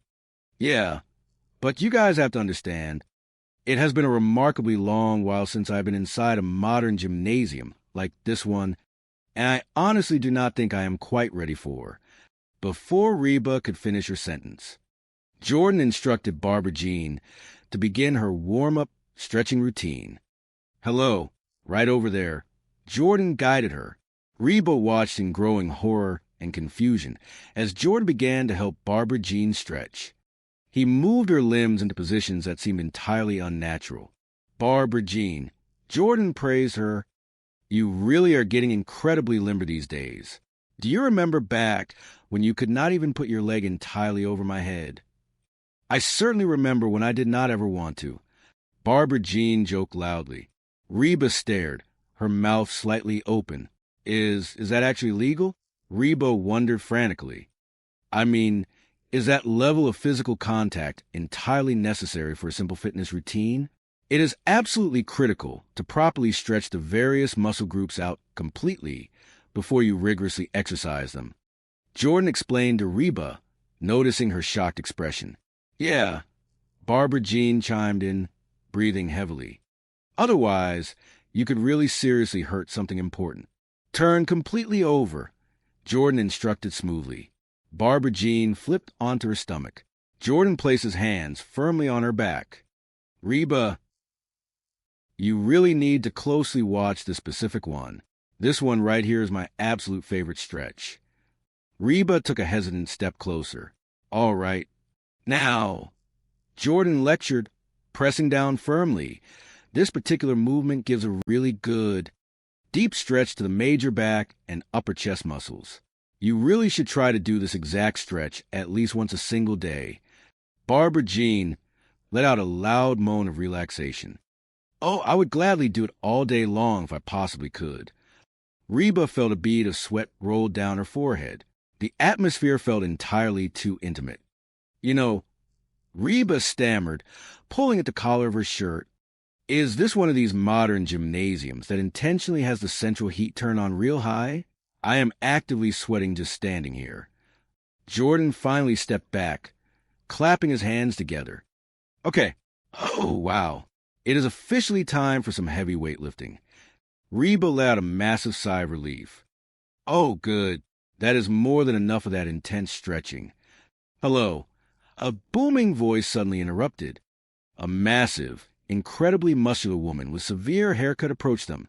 Okay, Jordan said, addressing the large woman. Knock this routine out. Yeah, okay, the woman grunted menacingly.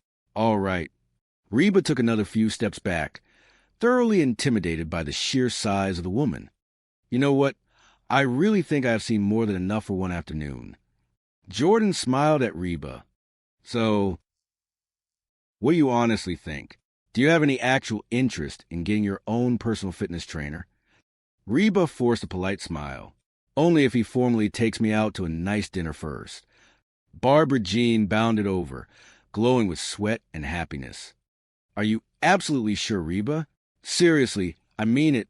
This is easily one of the best, most supportive relationships I have ever had in my entire life. Reba looked at Jordan, then at the massive woman, then back at Barbara Jean. Oh, I think Jordan probably has his hands completely full just dealing with you. Oh, you are just a beginner, Reba, Barbara Jean said reassuringly. You will not start with Jordan. You will start your training with Dot. Barbara Jean turned and pointed at the massive woman. Dot. Yeah, come here. Dot lumbered over, her muscles rippling under her tight shirt. This is Reba, Barbara Jean introduced them. She seems a little bit tense today. Dot looked Reba up and down with terrifying intensity. I would definitely spend some significant extra time focusing on the deep stretching. She pointed a thick finger at the floor mat. Hey, get down there right now. Chapter 5, The Climax of Misunderstandings. An hour later, Reba returned home, every single muscle in her body aching from Dot's merciless stretching routine. She hobbled to the front door, barely able to stand upright. Brock was anxiously pacing the living room floor. As soon as he saw Reba, he sprinted over to her. So, did you finally see him? Brock demanded, his words tumbling out rapidly. What is he really like? Is he a little guy? Do you honestly think I could take him in a physical fight? Reba groaned, slowly lowering herself onto the sofa. He is quite big, Brock, but I can assure you, he is nowhere near as gigantic or as terrifying as... Brock ignored the mention of, entirely fixated on his marital paranoia. So, what do you truly think? Is there something romantic or inappropriate going on down there between the two of them?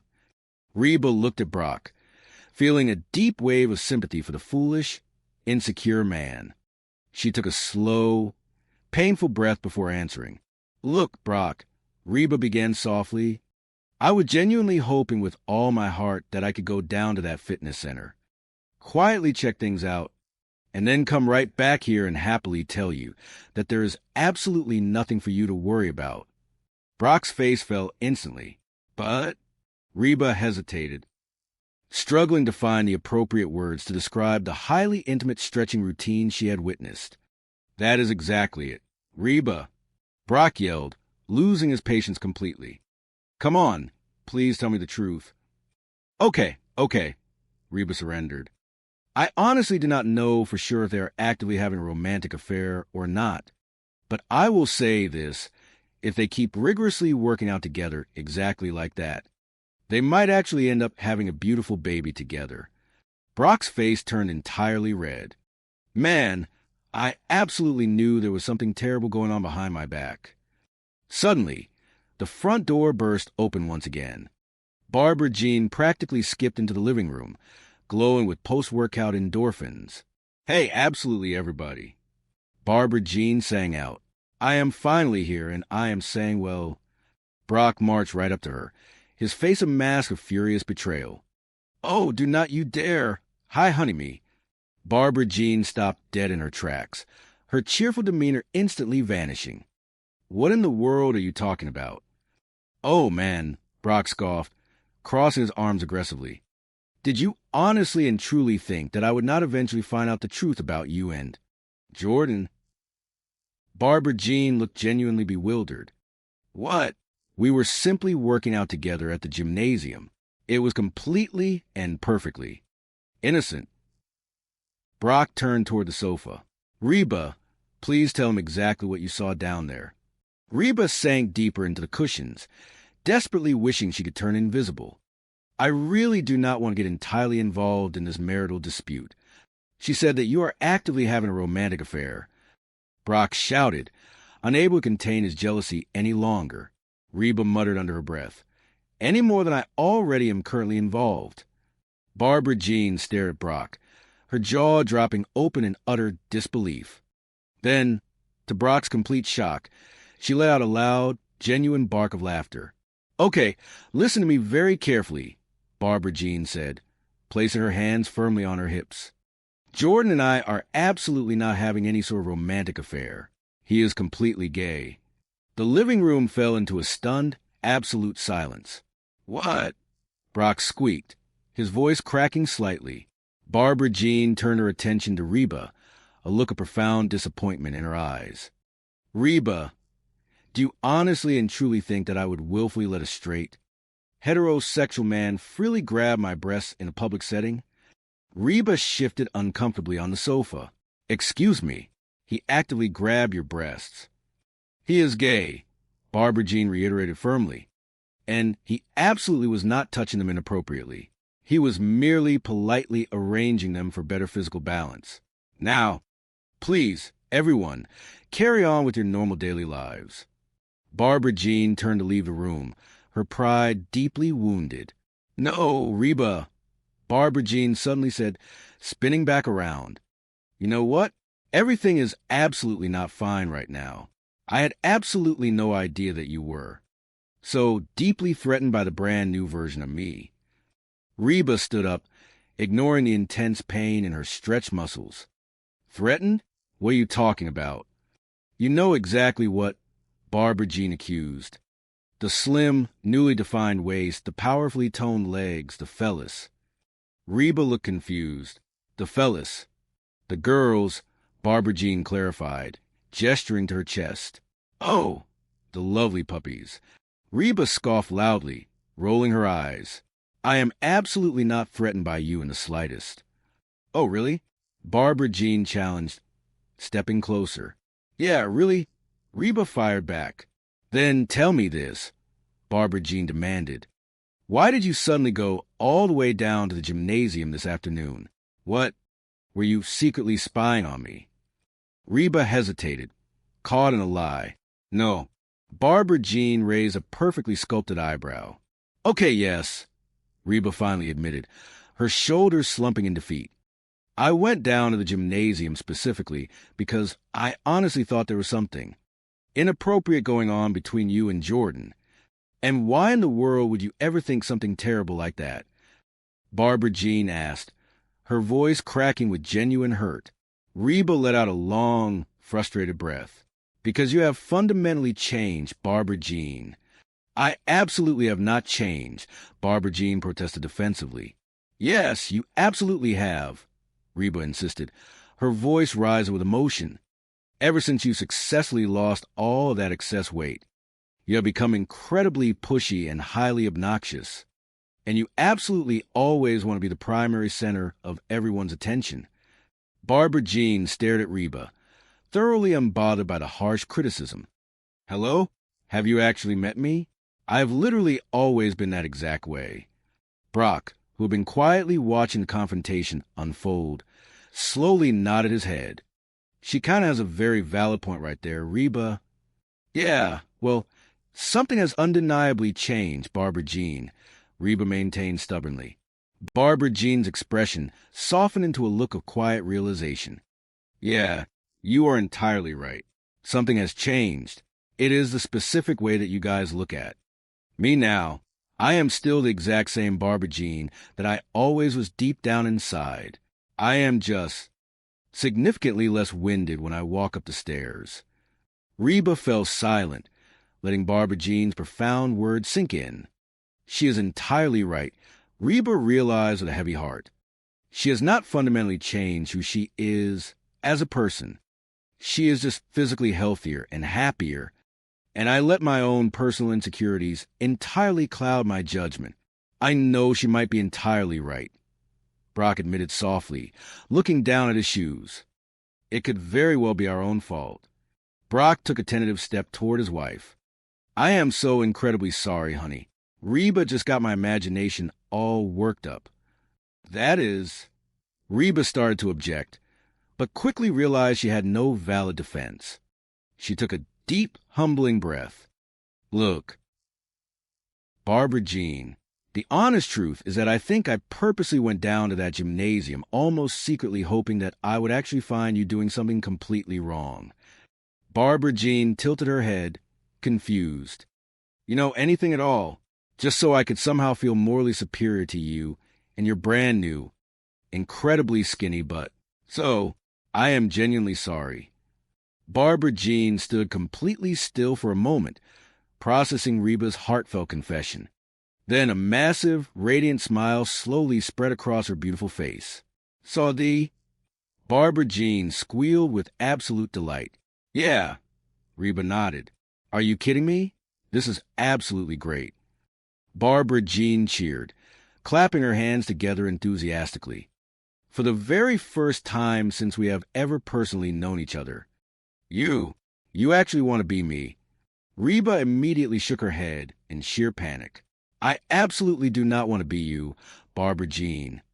"I completely know," Barbara Jean shouted, entirely ignoring Reba's protest. It is even better than that. You actually want to physically look exactly like me. Barbara Jean happily turned around and began to march out of the house. Hey, where you going now? Reba called out after her. I am just going to go and grab something healthy to eat, Barbara Jean replied brightly. I will gladly see you next year. Chapter 6. True Beauty Revealed. Later that evening, the chaotic household had finally settled into a peaceful, quiet rhythm. Van walked into the cozy living room, finding Ben sitting on the comfortable sofa, intensely staring at the blank television screen. Hey, buddy. Van greeted him warmly. What exact program are we currently watching? Ben did not look away from the dark screen. No, Van, we are absolutely not watching anything together. Van smirked, holding up his fist. Do you want to play a quick game of rock, paper, scissors for the ultimate control of the remote? Ben narrowed his eyes, a fierce determination settling over his face. Let us go. They both pumped their fists rhythmically. 1, 2, 3. Van threw out paper. Ben confidently threw out paper as well. Atie. They went again. You're going to pick scissors this time, are you not? Van taunted mercilessly. Get entirely out of here, Ben shouted, laughing despite his frustration. Just then, Cheyenne walked slowly down the wooden stairs, her demeanor unusually subdued. Hey, honey, she called out softly. Hey, baby, Van replied, his face instantly brightening at the sight of his beautiful wife. I really need to talk to you for a minute, Cheyenne said, her voice trembling slightly. Van quickly nodded, turning to Ben. Oh, honey, I just got control of the television. Cheyenne walked into the center of the room, looking down nervously at the carpet. Well, Van, I started deeply thinking about things earlier today, and I thought that maybe you do not actually think of me as being new pretty, because I simply do not do nearly enough effort to maintain your romantic interest. Van's expression immediately shifted from playful to deeply sincere. He quickly walked over to her and gently took her hands in his. No, honey, please do not ever think that. You are way hot. You always are. Guilty. Ben chimed in from the sofa, trying to lighten the emotional mood. Cheyenne offered a small, hesitant smile. But anyway, Van, I just thought that maybe I should, try to dramatically change my physical look every now and then just to keep our marital relationship fresh and exciting. She reached behind her back and pulled out a brightly colored object. So, I actually bought a completely new wig. Van looked at the synthetic hair, then looked directly into his wife's beautiful, vulnerable eyes. He gently reached out and took the wig from her trembling hands. Cheyenne, please put that down, Van said, his voice thick with genuine emotion. Listen to me very carefully. I truly think it is a remarkably good thing that when I look directly at you, I do not just see some beautiful, random girl with a killer physical body. Cheyenne looked up at him, a single tear welling in the corner of her eye. I see my beloved wife, Van continued, his voice steady and full of absolute devotion. And I want you to know that I am entirely attracted to her, whether she is all beautifully dressed up, completely ready to go out on the town, or whether she is just sitting quietly on the family couch wearing those thoroughly washed up, incredibly comfortable flannel pajamas. Cheyenne sniffled, wiping away the tear. Really? You honestly mean that? Yeah, I absolutely do, Van swore, gently stroking her cheek. You are completely beautiful to me entirely, because of exactly who you are on the inside. Cheyenne let out a soft, watery laugh. Alve, Van, I feel kind of really stupid right now. Van smiled, pulling her into a tight, comforting embrace. Well, that is also exactly who you are, and I absolutely love it with all of my heart. Cheyenne wrapped her arms around his neck, burying her face in his shoulder. After a long, quiet moment of perfect understanding and mutual affection, she pulled back slightly, a mischievous glint in her eye. Come on, you, Cheyenne whispered, grabbing his hand tightly. Van feigned confusion, though he was entirely willing to follow her anywhere. Where exactly are we going? Oh, Cheyenne purred smoothly. We are definitely going right upstairs to our bedroom. Van stopped in his tracks, pulling back slightly with a dramatic gasp. Hold on just a single minute. I distinctly thought that you previously said you absolutely did not want me to ever leave you entirely alone. Cheyenne smiled, a radiant, purely joyful expression that illuminated the entire room. Well, Van, sometimes a girl just wants to feel completely and utterly new pretty. The morning sun filtered through the pristine windows of a suburban home, casting a warm, golden glow over the kitchen island. It was a typical morning, filled with the comforting hum of the refrigerator and the distant sounds of the neighborhood waking up. Yet, inside the house, a quiet but intense debate was unfolding among the family members. The atmosphere was thick with a mixture of disbelief and mild amusement. Reba stood near the counter, her hands resting on her hips as she surveyed the wreckage of what used to be a fully stocked pantry. She shook her head, a soft sigh escaping her lips. The family had gathered in a loose circle, their eyes darting between the empty shelves and each other. "That woman is out of control," Reba whispered, leaning in closer to the others, so her voice would not carry down the hallway. "She is like a locust. She has eaten everything in the house." Van, standing beside his wife, Cheyenne, nodded in solemn agreement. He crossed his arms over his chest, looking genuinely bewildered by the sheer volume of food that had vanished overnight. "She has eaten everything in Mr. H's house," he added, his voice hushed but carrying a note of awe. He gestured toward the center of the dining table, where the remnants of breakfast lay scattered. "Look, even the salt and pepper shakers are empty." Cheyenne rolled her eyes, though a fond smile tugged at the corners of her mouth. It was exasperating, but it was also just part of the chaotic charm of their extended, blended family. She turned her gaze to Van, raising an eyebrow in a clear challenge. "Why do not you just tell her she has eaten too much?" she suggested smoothly. "You tell her?"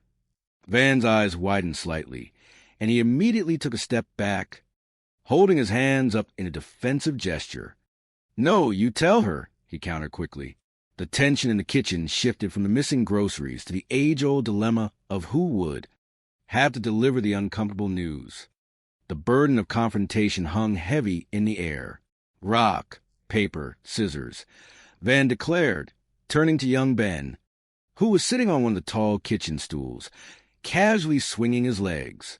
Ben looked up, a glimmer of competitive spirit sparking in his eyes. He hopped off the stool, ready for the challenge. Cheyenne let out a soft laugh, resting her hand lightly on Van's shoulder. "Ben, you know you're going to lose," she teased gently. Ben straightened his posture, puffing out his chest with youthful confidence. "Not this time," he stated firmly. Van extended his hand, bouncing his fist in rhythm. 1, 2, 3. As the final count left his lips, Van's hand flattened into the shape of paper, while Ben's fingers formed the familiar shape of scissors. Wait, no.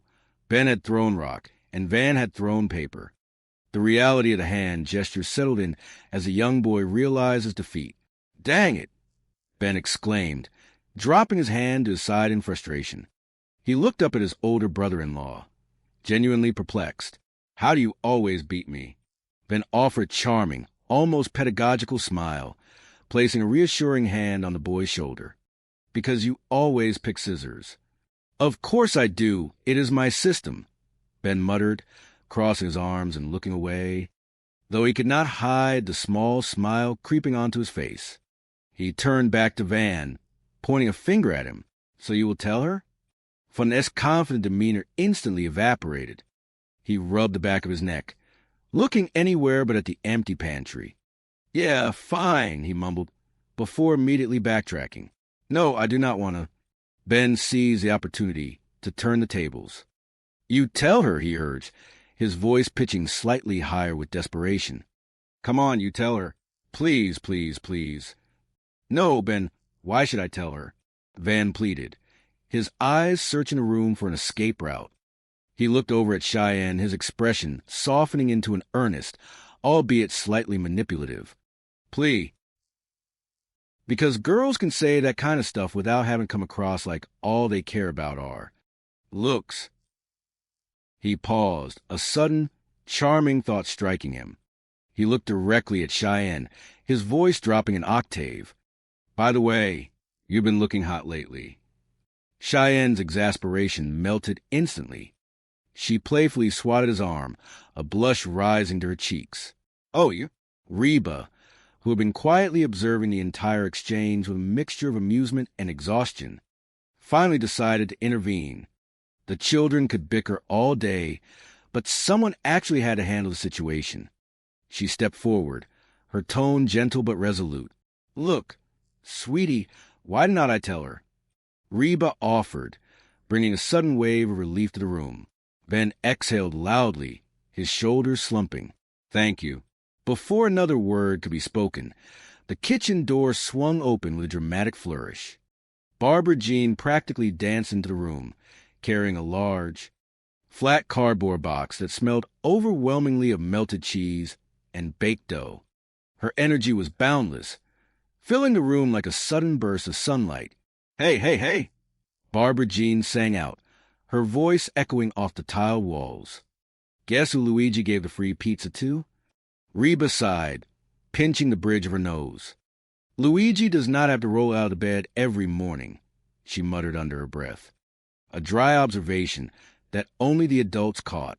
Cheyenne stepped forward, trying to be the voice of reason.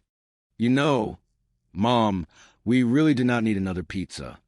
I mean, it is really just the three of us, Cheyenne continued, gesturing to the small group, completely ignoring the fact that they had just been complaining about having no food left in the house. Barbara Jean waved her free hand dismissively, setting the heavy box down on the center island. Oh, I know, but I had to take it. It was free. She beamed proudly, as if she had just won a major award rather than a fast food promotion.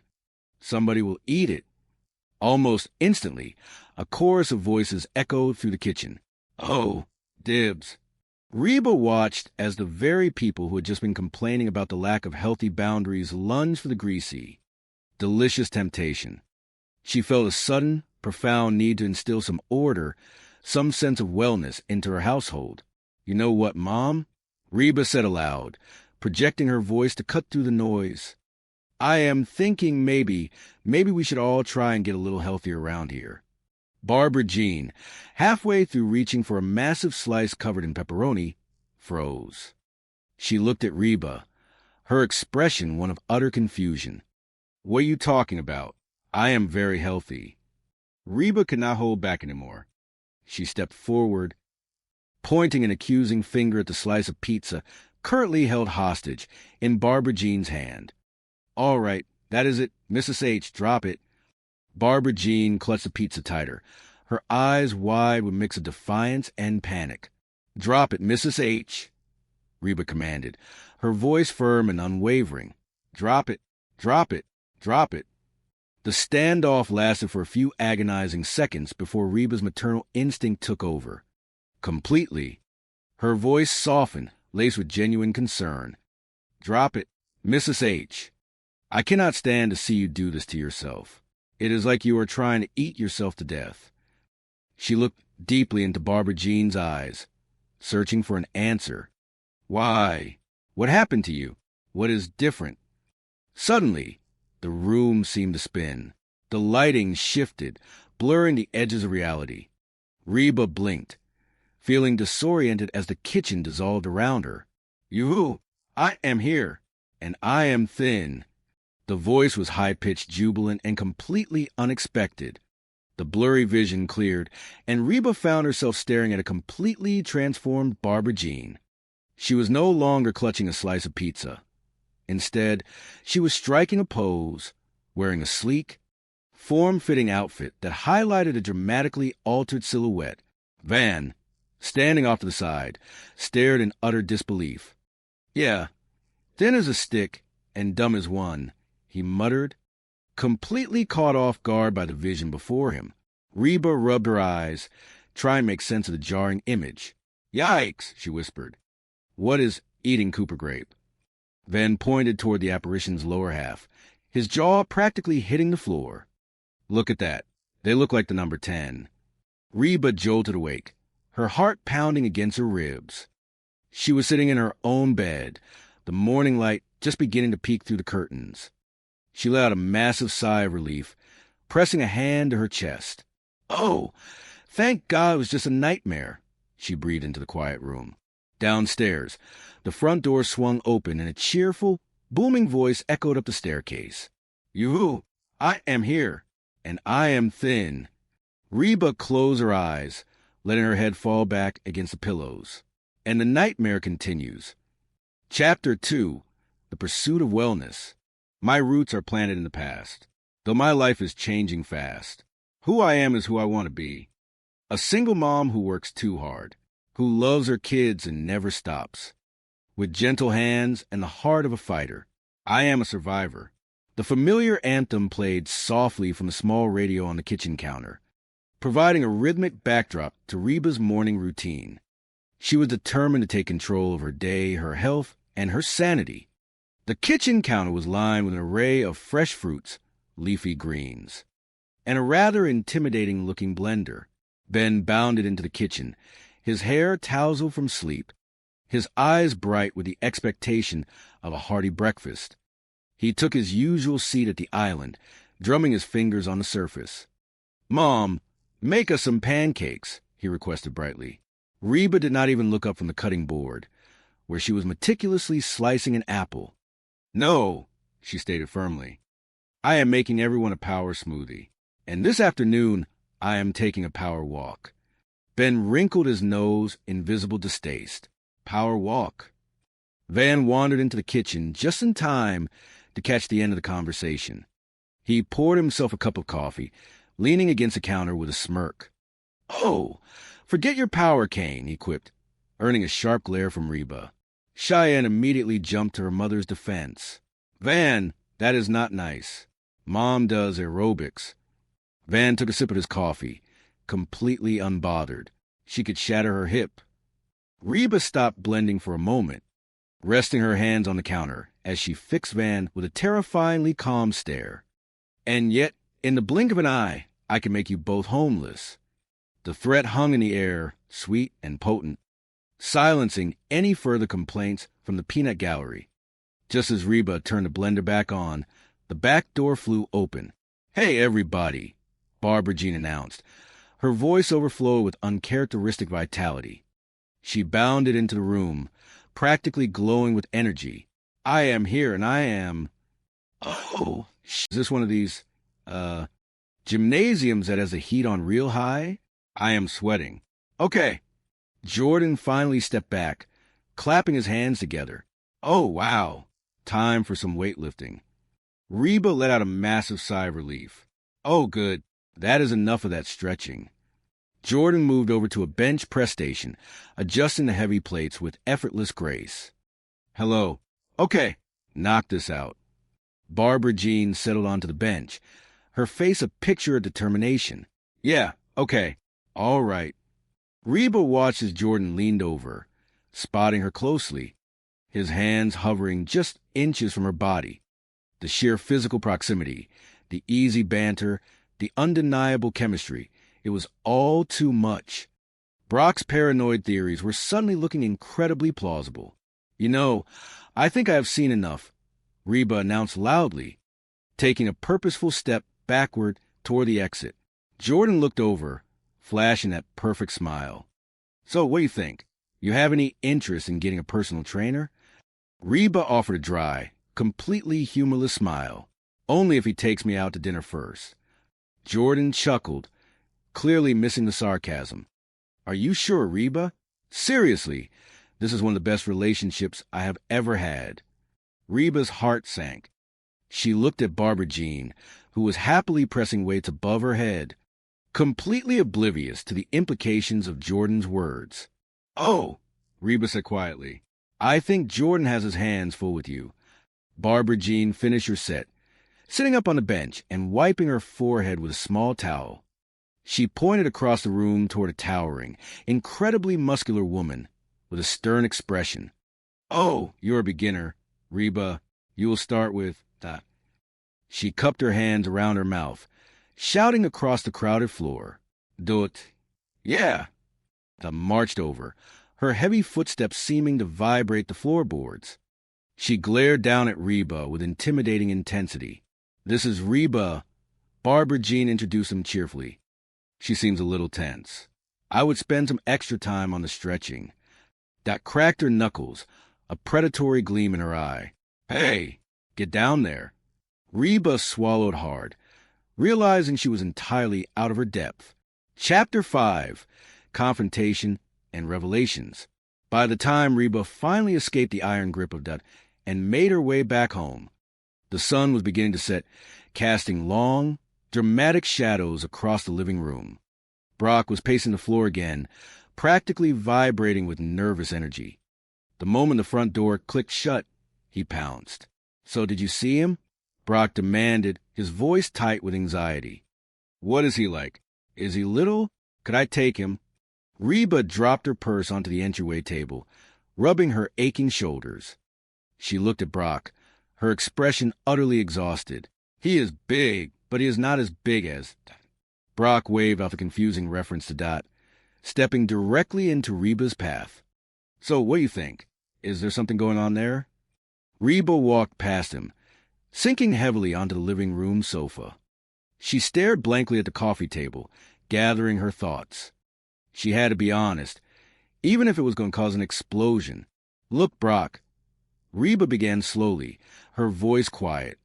I was hoping that I could go down to the gymnasium and check things out and come back and tell you that there is nothing to worry about. But she trailed off, struggling to find the right words to describe what she had witnessed. Brock threw his hands up in the air, his face turning a deep shade of red. That is it. Reba, come on. Okay, Reba continued, her voice gaining strength. I do not know if they're having an affair or not, but if they keep working out like that, they might be having a baby. Brock staggered backward, as if he'd been physically struck. Man, I knew there was something going on. Before Reba could attempt to calm him down, the front door swung open once again. Barbara Jean breezed into the house, her energy level still impossibly high, her cheeks flushed with the healthy glow of a hard workout. Hey, everybody, Barbara Jean announced happily, unzipping her light jacket. I am here, and I am saying, well... She stopped, noticing Brock standing stiffly in the middle of the room. She offered a bright smile. Oh, une. Brock glared at her, his eyes blazing with righteous indignation. Do not you honey me. Barbara Jean blinked, her smile faltering. What are you talking about?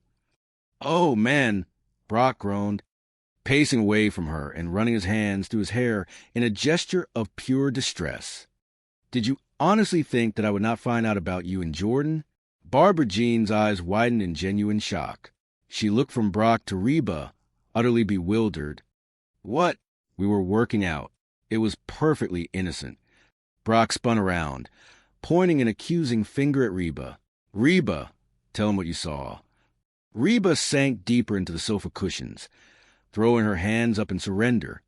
I do not want to get involved. She said, you're having an affair, Brock accused, his voice trembling slightly. Barbara Jean placed her hands on her hips, her posture defensive, any more than I already am. She took a deep breath, fixing her husband with a firm, unyielding stare. Okay, Jordan and I are not having an affair. He is gay. The silence that followed was absolute and deafening.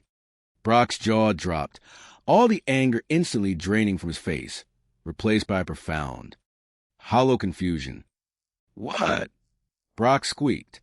Reba sat straight up, her eyes wide with shock. Reba, do you honestly think I will let a straight man grab my breasts? Barbara Jean asked, turning to face her friend, her tone dripping with disbelief.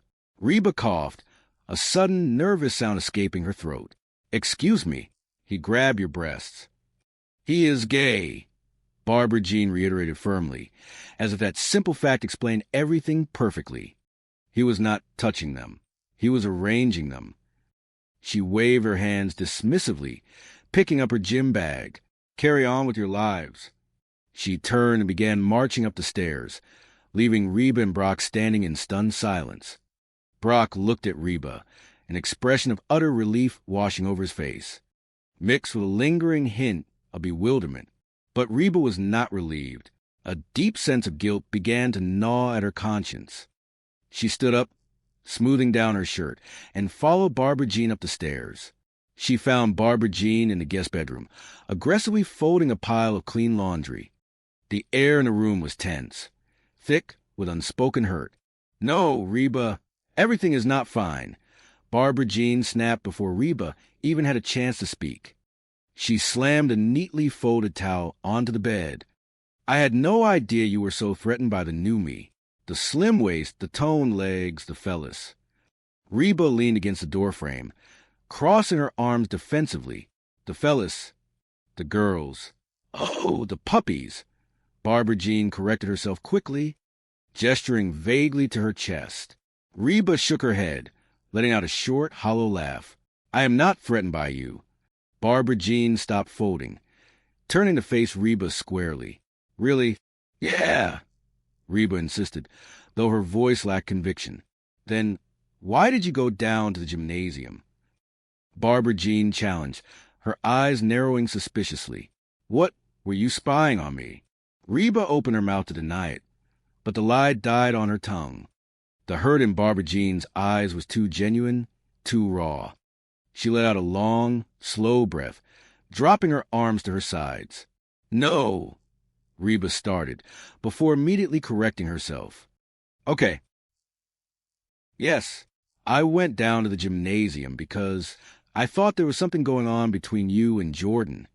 Barbara Jean stared at her, genuinely hurt. "Why would you think that?" "Because you have changed," Reba stated flatly, stepping further into the room. "I have not," Barbara Jean protested, her voice rising in defense. Reba held her ground, her gaze steady. "Yes, you have. Ever since you lost all that weight, you are pushy and obnoxious, and you always want to be the center of attention." Barbara Jean let out a loud, incredulous laugh. "Hello? I have always been that way." Reba paused, the sheer, undeniable truth of the statement hitting her right between the eyes. She blinked, a slow, reluctant smile tugging at the corners of her mouth. She kind of got a point there. "Yeah, well, something has changed, Barbara Jean," Reba admitted softly, her anger entirely deflated. Barbara Jean's expression softened, the defensive posture melting away.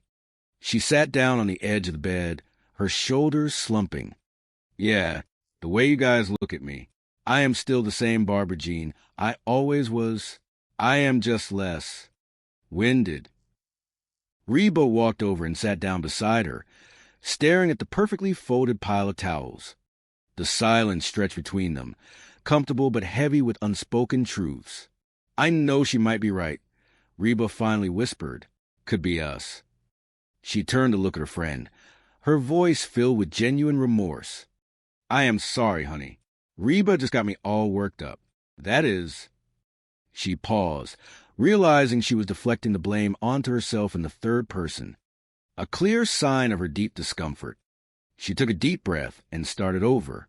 "Look, Barbara Jean, the truth is, I think I went down to the gymnasium almost hoping that I would find you doing something wrong." Reba looked down at her hands, unable to meet Barbara Jean's eyes. "You know, anything, so I could feel superior to you and your skinny butt." She finally looked up, her expression vulnerable and sincere. "So, I am sorry." Barbara Jean stared at Reba, her eyes widening in slow, dawning comprehension. A bright, genuine smile began to spread across her face, lighting up the entire room. "Sorry," Barbara Jean repeated, her voice trembling with excitement. "Yeah, this is great. For the first time since we have known each other. You want to be me?" Reba groaned, rolling her eyes toward the ceiling.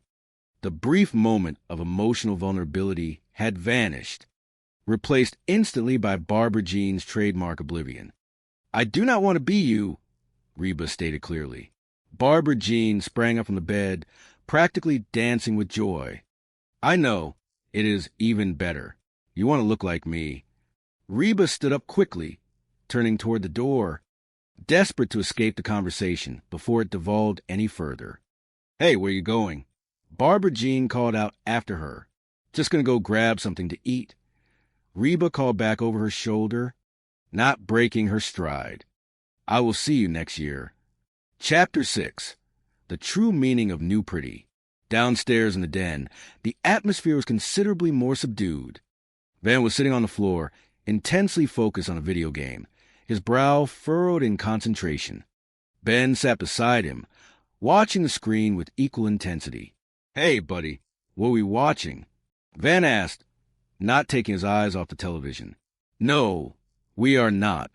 Ben replied smoothly, perfectly anticipating his older brother-in-law's trickery. Van smirked, pausing the game and turned to look at the younger boy. Want a rock, paper, scissors for it? Ben narrowed his eyes, accepting the challenge. Let us go. They faced each other, fists raised, ready to settle the dispute the only way they knew how. Just as they were about to begin the count, Ben paused, a knowing smile spreading across his face. You're going to pick scissors, are not you? Ben asked confidently. Van's jaw dropped. He stared at the young boy, utterly defeated by the sudden display of psychological warfare. Get out, he shouted playfully, shoving Ben's shoulder gently. As Ben laughed and scrambled out of the room, Cheyenne walked slowly down the stairs. She lingered in the doorway, watching Van for a moment before stepping into the room. She looked nervous, her hands wringing together in front of her. Hey, honey, Cheyenne said softly. Van immediately brightened, tossing the controller onto the sofa. Hey, baby. Cheyenne walked over and stood in front of him, taking a deep breath. I need to talk to you. Van's expression instantly shifted to one of mild panic. He looked longingly at the television screen. Oh, honey, I just got the television. Cheyenne ignored his plea, sitting down beside him on the floor. She looked at her hands, her voice small and vulnerable. Well, I started thinking that maybe you do not think of me as new pretty because I do not do enough to keep your interest. Van's eyes widened in horror. He reached out, taking her hands in his. No, honey, you're way hot. Guilty. Cheyenne offered a small, sad smile, pulling her hands gently away. But anyway, I thought that maybe I should, change my look every now and then just to keep things fresh. She reached behind the sofa, producing a brightly colored, incredibly unnatural-looking hairpiece. So, I bought a wig. Van stared at the synthetic hair, his heart aching at the sheer vulnerability and insecurity in his wife's voice. He reached out, gently taking the wig from her hands and setting it carefully aside. He cupped her face in his hands, forcing her to look directly into his eyes. Cheyenne, put that down, Van said, his voice unusually soft and incredibly serious. Listen to me. Cheyenne blinked, her eyes shining with unshed tears, waiting for him to speak. I think it is a good thing that when I look at you, I do not see the beautiful girl with the killer bod. Van began, his words slow and measured. Cheyenne's face fell instantly, the words landing like a physical blow.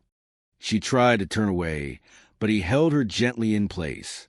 I see my wife, Van continued, his voice steady and full of deep, unwavering emotion. And I am attracted to her, whether she is all dressed up, ready to go out, or just sitting on the couch wearing those washed-up flannel pajamas. Cheyenne stared at him, the sadness in her eyes slowly giving way to a glimmer of hope. Really? She whispered.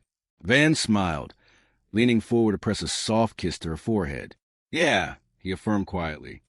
You are beautiful to me because of who you are. Cheyenne let out a shaky breath, a tear finally escaping and tracking down her cheek. She leaned into him, burying her face against his shoulder. I feel kind of stupid. Van wrapped his arms securely around her, resting his chin on the top of her head. He let out a low, warm chuckle. That is also who you are, and I love it. They sat there for a long moment, simply holding each other, the quiet intimacy of the room wrapping around them like a protective blanket. The chaos of the day, the insecurities, the paranoia, and the endless pursuit of perfection all faded away, leaving only the simple, profound truth of their connection. After a few minutes, Cheyenne shifted slightly, pulling back to look at him. A mischievous glint had returned to her eyes, replacing the tears. Come on, you, she whispered, taking his hand and pulling him gently to his feet. Van stood up willingly, though he looked slightly confused. Where are we going? Cheyenne smiled, a slow, meaningful curve of her lips. Oh, we're going upstairs. Van froze, his eyes widening dramatically. He planted his feet firmly on the carpet, feigning resistance. Hold on. I thought you did not want me to leave you alone. Cheyenne laughed, a bright, clear sound that filled the small room. She tugged on his hand again, harder this time, pulling him toward the staircase. She looked back over her shoulder, her eyes sparkling with affection and newfound confidence. Sometimes, Cheyenne said softly, her voice carrying a promise of both comfort and excitement, I want to feel new pretty. Chapter 1. The Morning Feast and the Rock, Paper, Scissors Gambit. The morning sun cast a warm, golden glow across the linoleum floor of the kitchen, illuminating the scattered crumbs that stood as silent testaments to the recent feast. Cheyenne leaned against a marble countertop, her arms crossed offensively over her chest. Beside her, Van stood with his hands resting on his hips, his brow furrowed in a mixture of awe and exasperation. The subject of their hushed, frantic debate was nowhere to be seen, having seemingly retreated after consuming every edible item in sight. That woman is completely out of control, Cheyenne whispered, her eyes wide as she surveyed the devastation left in the wake of their house guest. She is like a locust. I swear, she has eaten absolutely everything in the house. Van nodded solemnly, walking over to the dining table to inspect the damage. She has eaten everything in Mr. Hart's house, too. Look at this. Cheyenne, even the salt and pepper shakers are empty. Who eats straight pepper? He shook his head, looking back at his wife. Why do not you just tell her she has eaten too much? You are good at that sort of thing. You tell her.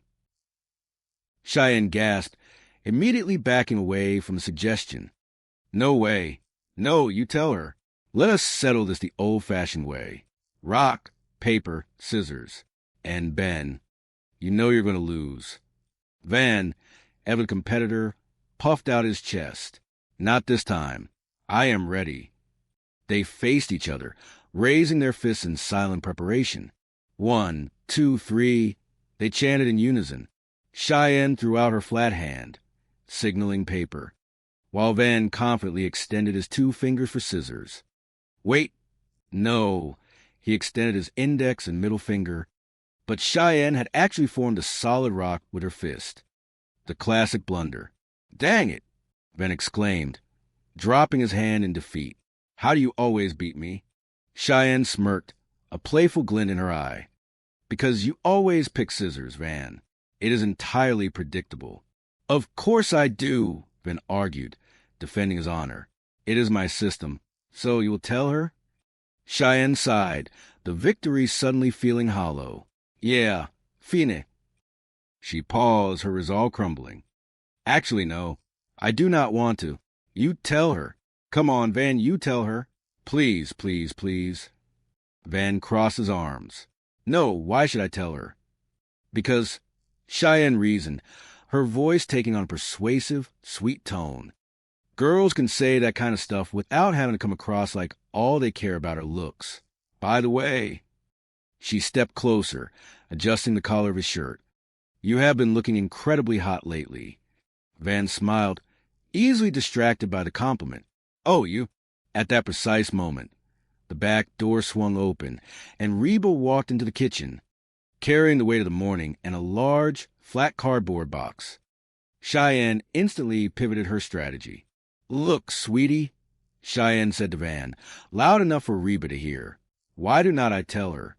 Reba set the box down on the counter with a heavy sigh. Thank you. Hey. Guess who Luigi gave the free pizza to? Reba opened the box, revealing a massive, perfectly baked pepperoni pizza.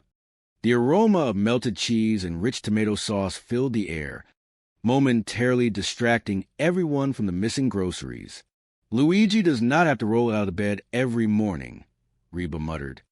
Wiping her hands on a dish towel, Cheyenne stepped forward, looking at the pizza with a mixture of desire and guilt. You know, Mom, We really do not need another pizza. I mean, it is really just the three of us here right now. Reba waved a dismissive hand. Oh, I know, but I had to take it. It was completely free. Somebody will eat it.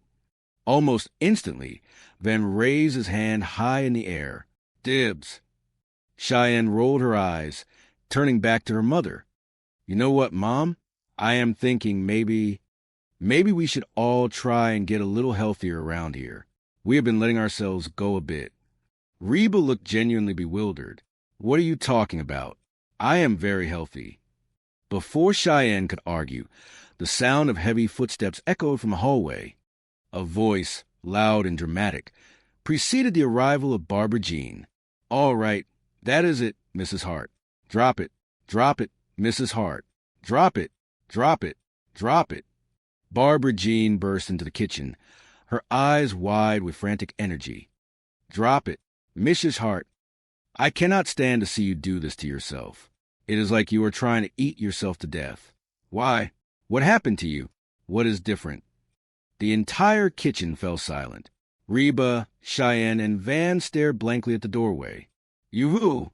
I am here, and I am thin, Barbara Jean announced, striking a dramatic pose. Reba blinked, completely unfazed by the theatrical entrance. Yeah, thin as a stick and dumb as one, too. Van whispered to Cheyenne, Yikes, what is eating Cooper grape? He pointed discreetly at Barbara Jean. Look at that. She looks like the number 10. Reba closed her eyes tightly, rubbing her temples as if trying to banish an illusion. Oh, thank God it was just a nightmare.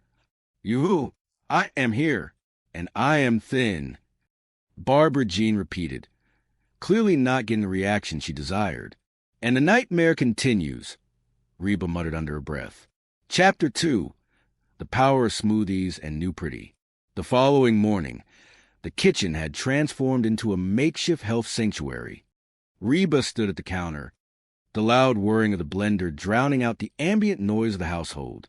She poured a thick, green concoction into several tall glasses, then walked in, rubbing his eyes, expecting the usual spread of breakfast foods. Mom, make us some pancakes. Reba handed him a glass of the murky green liquid.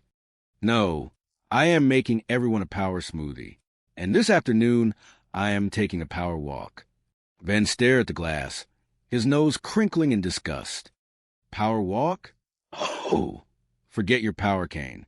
That is an old person activity. Cheyenne walked in, swatting Van playfully on the arm. Van, that is not nice. Mom does aerobics. Van chuckled, taking a hesitant sip of his smoothie. She could shatter her hip. Reba glared at him, her hands resting firmly on her hips. And yet, in the blink of an eye, I can make you both homeless. Remember that. The door swung open again, and Barbara Jean entered, radiant and bursting with an energy that seemed to consume the entire room. Hey, everybody. I am here, and I am... Oh, shut up and have a donut, Reba interrupted, pushing a pastry box across the counter. Barbara Jean gasped, pressing her hand against her chest. Oh, Reba, you are not still trying to lose weight by drinking those power smoothies, are you? Jordan, my trainer, says that those are loaded with hidden carbohydrates. Reba sighed, taking a sip of her own smoothie. Barbara Jean, I am all for adopting a healthy new lifestyle. But seriously, I mean, there has to be some sort of limit. She noticed Van and Cheyenne staring unblinkingly at the newly transformed Barbara Jean. Will you two stop staring at her?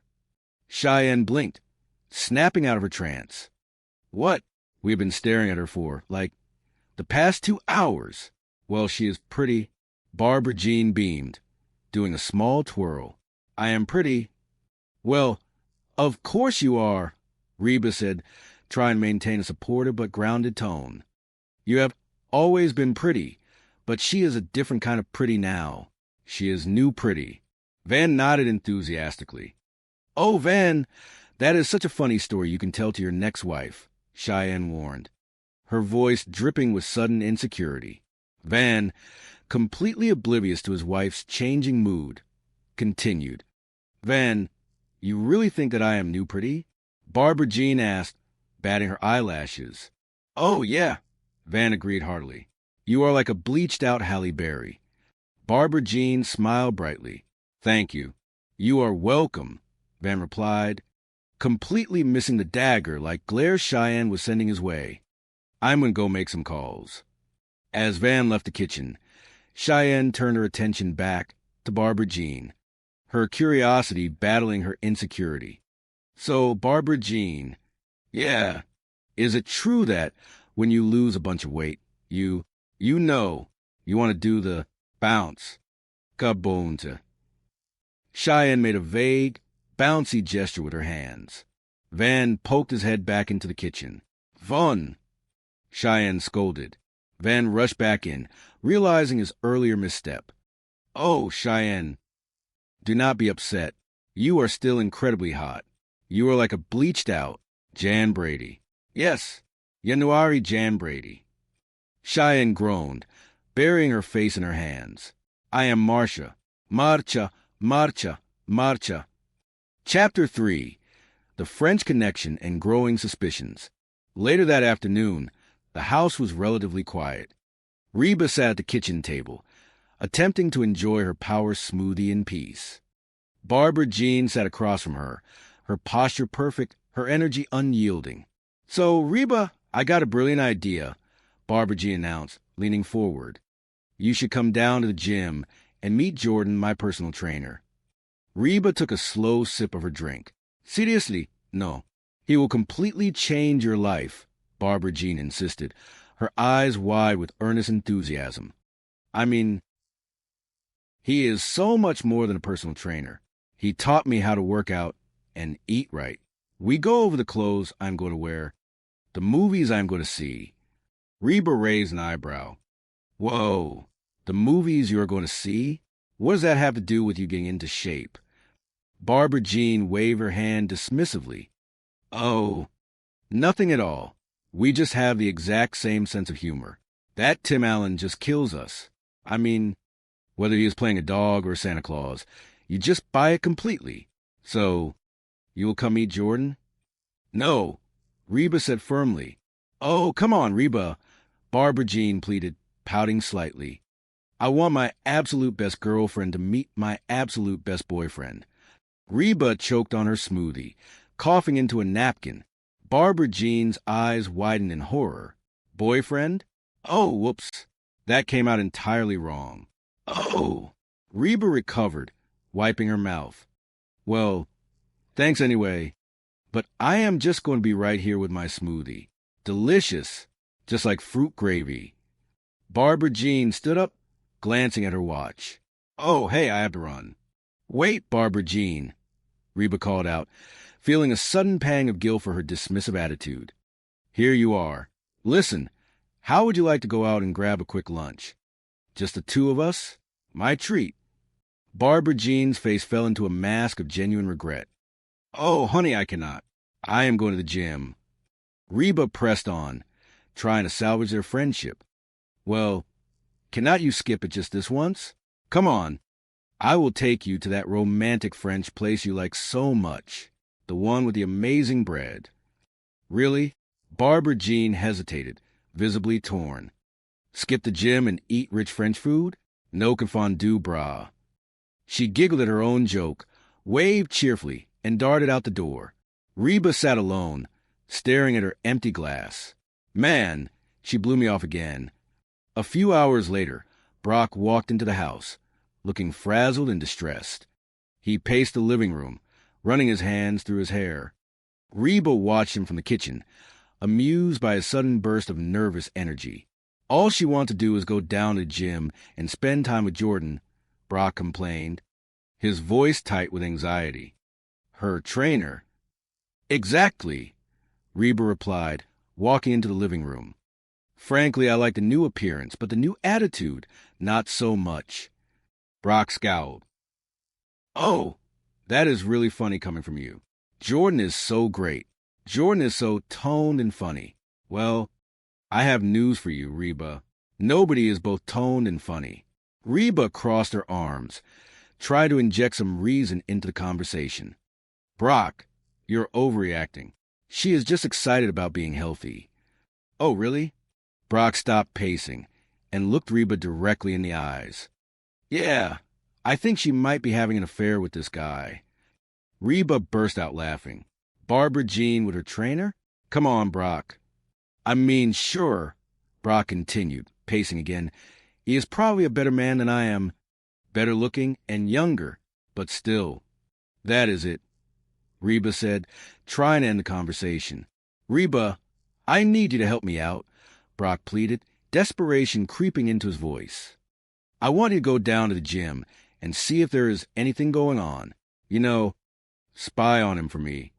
Reba stepped back, shaking her head vigorously. No way. Absolutely not. You know, Barbara Jean may have a very long list of faults, and I have that list if you need a copy. But she is nothing if not faithful to you. Brock scoffed. Yeah, right. Up until now. But now that she is thin and hot, she has all kinds of new options. Guys look at her differently. Look, Brock, Reba said softly, offering a moment of genuine advice. If it is worrying you that much, just be honest with her. Tell her exactly how you feel. Tell her that you just need a hug every now and then. Brock threw his hands in the air. Oh, now there's a great idea. See? Why, since my competition is a macho, muscular dude, I should go the exact opposite way and appear all weak and whiny. Your solutions are ridiculous. Reba, it makes me want to spy on those. Stupid. He trailed off, frustrated. Reba sighed, looking at her smoothie glass on the table. Hard to believe they are supposed to be good for you. Chapter 4, The Undercover Operation at the Gymnasium. The following morning, Van found Brock sitting on the front porch, staring blankly at the street. Van jogged up the steps, full of his usual boundless energy. Hey, Mr. Hart, you all for your power walk? Van asked brightly. Man, I love old people. Power walking, moving along, swinging their arms, like there's a big sale for false teeth down at the pharmacy. Brock glared at him. No, I am not going for my power walk. This whole physical fitness thing is getting everybody acting completely wacko. Van sat down on the porch swing next to him. What do you mean? Well, Brock sighed heavily. I think that the guy who gave Barbara Jean her new body is wanting to take a force-spin with her. Van's eyes widened in understanding. He probably does. What are you talking about? Guys are pigs. They are dogs. They are all animals. They just care about hot women. They are hot dogs. Brock looked at Van, confused by the metaphor but appreciating the solidarity. My point is, Van continued, placing a hand on Brock's shoulder, is that when you've got a hot lady, you have to keep your guard up at absolutely all times. I used to do it constantly. Brock raised an eyebrow. You used to? Van backpedaled quickly. No, baby, do not take it like that. It is just that I have grown into a mature, stable individual. That is all. Brock stood up, frustrated. Well, I do not like it. Reba walked out onto the porch, carrying her purse. Where have you been? Brock asked suspiciously. I went to get something to eat, Reba replied calmly. Brock turned to Van. So, Ben, you think that I might be right about this trainer? Van nodded thoughtfully. Sure, this guy could be hot for Barbara Jean, but since Barbara Jean is not looking to play around, there is absolutely no problem, and it is entirely obvious Barbara Jean is not looking. Reba looked intrigued. Why is this so obvious? Two very good reasons, Van explained, holding up his fingers. Number one, Barbara Jean is not good at keeping secrets. And number two, she thinks of you as her absolute best friend. If she were fooling around with this guy, she would be constantly talking about him to you. Heck, she would probably even want you to meet him. Reba froze. The memory of Barbara Jean begging her to meet Jordan washed over her. Meet him? Oh! Brock noticed her sudden panic. Where are you going? I am going to go down to the gym with the rest of the wackos, Reba declared, marching down the steps. Brock smiled, calling after her. All right, Well, keep those arms a-swinging. The gymnasium was a cacophony of clanking weights, rhythmic electronic music, and the heavy breathing of dozens of people striving for physical perfection. Reba felt entirely out of place in her casual day clothes, navigating through a sea of brightly colored spandex and perfectly sculpted muscles. "Oh, hey, Reba." "You came." Barbara Jean called out from across the room, waving enthusiastically. Reba approached cautiously, her eyes scanning the room. "Yeah, man, there's a lot of beautiful people around here. You should see them naked in the shower," Barbara Jean whispered conspiratorially. A tall, exceptionally well-built man with a bright smile walked over. "Hey!" "Jordan." Barbara Jean greeted him warmly. "Hey!" "Ready to start, Barbara Jean?" Jordan asked, his voice smooth and encouraging. Yeah. Barbara Jean agreed. Jordan looked her up and down approvingly. "Hey, you look incredibly great in that new outfit." Barbara Jean blushed, waving her hand modesty. "Oh, well, the other woman is getting kind of baggy." She gestured toward Reba. "Can you believe her? She did the impossible. She lost all that weight and kept these fellas." Oh. Reba forced a smile. "Okay, Jordan. Jordan, this is my friend, Reba." Jordan extended a strong, callous hand. "Hey, I am Jordan." "I am Reba," Reba replied, shaking his hand firmly. "So, are you to join us today, Reba?" Jordan asked, his enthusiasm practically radiating. Reba shook her head, taking a step back. "Oh, I do not know. I just think that I will just watch for a little while." Jordan frowned slightly, placing a hand on his hip. "Well, Reba, you are not going to get into shape by just watching from the sidelines. You need to sweat a little bit." "Yeah, but you guys have to understand," Reba explained. "It has been quite a while since I've been in a modern gym like this, and I do not think—" "Hello, there," Jordan interrupted, focusing his attention back on his client. "Barbara Jean, you really are getting incredibly limber. Remember, when you could not put your leg over my head." Reba's jaw dropped. "Remember when I did not want to?" Barbara Jean laughed. Reba stuttered, unable to process what she was hearing. Is that legal? I mean, is that entirely necessary?" Jordan nodded seriously. "It is completely critical to stretch the muscles out thoroughly before you exercise them.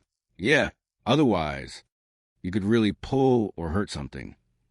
He guided Barbara Jean onto a mat. "Turn over." Barbara Jean looked up at Reba. "Reba, you really need to watch this one. This one is my absolute favorite." Jordan knelt beside Barbara Jean, carefully adjusting her arms and shoulders. "All right, now, this gives a remarkably good stretch to the back and chest muscles. You really should do this once a single day." "Oh, I would do it all day if I could," Barbara Jean sighed happily. Reba felt her face flush. Is this one of these gyms that has a heat turn on real high? Because I am sweating." Jordan stood up, clapping his hands together. "Okay. Oh, wow. Time for some intense weightlifting." Reba let out a breath she did not realize she was holding. "Oh, good. That is enough of that stretching. Hello. Okay." Jordan handed Barbara Jean a set of heavy dumbbells. "Knock this out." "Yeah. Okay. All right." Reba watched them interact for a few more minutes. The easy camaraderie, the physical closeness, and the undeniable chemistry. She backed away slowly toward the exit. I think I have seen entirely enough." Barbara Jean jogged over, wiping her forehead with a small towel. "So, what do you think? Do you have any interest in getting a personal trainer?" Reba raised an eyebrow. "Only if he takes me out to a nice dinner first." Barbara Jean looked serious. "Are you absolutely sure, Reba? Seriously, this is one of the best relationships I have ever had." "Oh, I think Jordan has his hands full with you," Reba said, meaning it in more ways than one. "Oh, you are a beginner, Reba," Barbara Jean explained brightly. "You'll start with dot. Yeah, this is Reba. She seems a little bit tense. I would spend some extra time on the stretching with her. A massive, incredibly muscular woman named that approached, cracking her knuckles. Reba swallowed hard. Hey, get down there. Chapter 5. The Revelation and the Root of Jealousy. Reba returned to the house, exhausted and deeply unsettled. Brock was pacing the living room again, waiting for her report. So, did you see him? Brock demanded the moment she walked through the door. What is he like? Is he little? Could I take him in a fight? Reba dropped her purse on the sofa. He is big, Brock, but he is not as big as that. Brock crossed his arms, leaning forward. So, what do you think? Is there something romantic going on there? Reba sighed, rubbing her temples. Look, Brock. I was sincerely hoping that I could go down to the gym and check things out and come back and tell you that there is absolutely nothing to worry about. But Brock threw his hands in the air. That is it. Reba, come on, Brock demanded. Okay, Reba confessed. I do not know if they are actually having an affair or not, but if they keep working out like that, they might be having a baby. Brock's face turned red with anger and betrayal. Man, I knew there was something going on. I just knew it. At that moment, the front door swung open, and Barbara Jean walked in, glowing with post-workout endorphins. Hey, everybody. I am here, and I am saying, well, oh, hi, honey, Brock said, his voice dripping with sarcasm. Barbara Jean smiled innocently. Do not you... Hi, honey me. What are you talking about? Brock marched over to her. Oh, man, did you honestly think that I would not eventually find out about you and Jordan? Barbara Jean looked genuinely bewildered. What? We were simply working out. It was a perfectly innocent session. Brock turned to Reba. Reba, tell him exactly what you saw. Reba held up her hands, backing away. I do not want to get involved. She said you are having a passionate affair, Brock accused. Barbara Jean rolled her eyes. Any more than I already am. Brock looked stunned. Okay, Barbara Jean clarified, crossing her arms defensively. Jordan and I are not having an affair. He is gay. The room fell entirely silent. Brock blinked, processing the information. What? Barbara Jean looked at Reba, her expression turning into one of deep disappointment.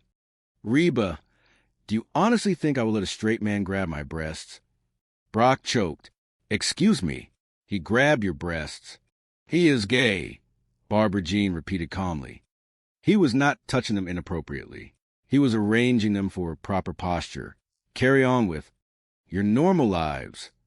Brock exhaled a massive sigh of relief, the tension draining from his body. Oh, thank goodness. He walked into the kitchen, leaving the two women alone in the living room. The silence between Reba and Barbara Jean was heavy and uncomfortable. No, Reba, Barbara Jean said softly, shaking her head. Everything is not fine here. I had absolutely no idea you were so threatened by the completely new. Me? Reba scoffed offensively. I am not threatened by you. Barbara Jean stepped closer, her voice rising. The slim waist, the toned legs, the fellas. The fellas. Reba echoed, confused. The girls. Barbara Jean corrected herself. Oh, the puppies. You are threatened. I am not threatened by you, Reba insisted stubbornly. Really? Barbara Jean challenged. Yeah. Then why exactly did you go down to the gym? What? Were you secretly spying on me? Reba hesitated, looking away. No. She paused, the guilt finally catching up to her. Okay. Yes, I went down to the gym because I genuinely thought there was something romantic going on between you and Jordan. Why would you ever think that? Barbara Jean asked, her voice cracking slightly. Reba looked her directly in the eyes. Because you have changed, Barbara Jean. I have not, Barbara Jean protested. Yes, you have, Reba countered, her frustration boiling over. Ever since you lost all that weight, you are pushy and completely obnoxious, and you always want to be the absolute center of attention. Barbara Jean looked taken aback. Hello? I have always been exactly that way. Reba paused, considering this. She kind of got a point there. Reba admitted to herself. Yeah, well, something has definitely changed, Barbara Jean. Barbara Jean's expression softened, a look of profound understanding replacing her anger. Yeah, the way you guys actively look at me. I am still the exact same Barbara Jean I always was. I am just significantly less winded when I walk up the stairs. Reba looked down at the floor, the truth of Barbara Jean's words hitting her hard. I know she might be right. It could actually be us. It could be me. Barbara Jean sighed. I am truly sorry, honey, Reba said, her voice full of genuine remorse. Reba just got me all worked up. That is, look, Barbara Jean. The absolute truth is, I think I went down to the gym almost hoping that I would find you doing something terribly wrong. You know, anything at all, so I could finally feel superior to you and your brand new skinny butt. She took a deep breath. So, I am deeply sorry. Barbara Jean stared at her for a long moment. Sorry. Yeah, Reba said, expecting anger or rejection. Instead, a massive, radiant smile spread across Barbara Jean's face. This is absolutely great. For the very first time since we have known each other. You actually want to be me. Reba rolled her eyes. The sentimental moment instantly shattered. I do not want to be you, Barbara Jean. I know. Barbara Jean clapped her hands together joyfully. It is even better than that. You want to look exactly like me. Reba groaned, grabbing her purse from the sofa. Hey, where you going? Barbara Jean called out cheerfully. I am just going to go grab something heavy and unhealthy to eat. Reba called back over her shoulder as she walked out the door. I will see you next year. Chapter 6. The True Meaning of New Pretty. Upstairs, the house was quiet. Van was sitting on the edge of the bed, intensely focused on a video game playing on the small television screen. Hey, buddy, what are we watching? Cheyenne asked, walking into the bedroom. No, we are not, Van replied absent-mindedly, his eyes glued to the screen. Cheyenne stood in front of the television, blocking his view. Want a rock, paper, scissors for it? Let us go. Van sighed, pausing the game. You're going to pick scissors, are not you? Get out. Cheyenne demanded playfully.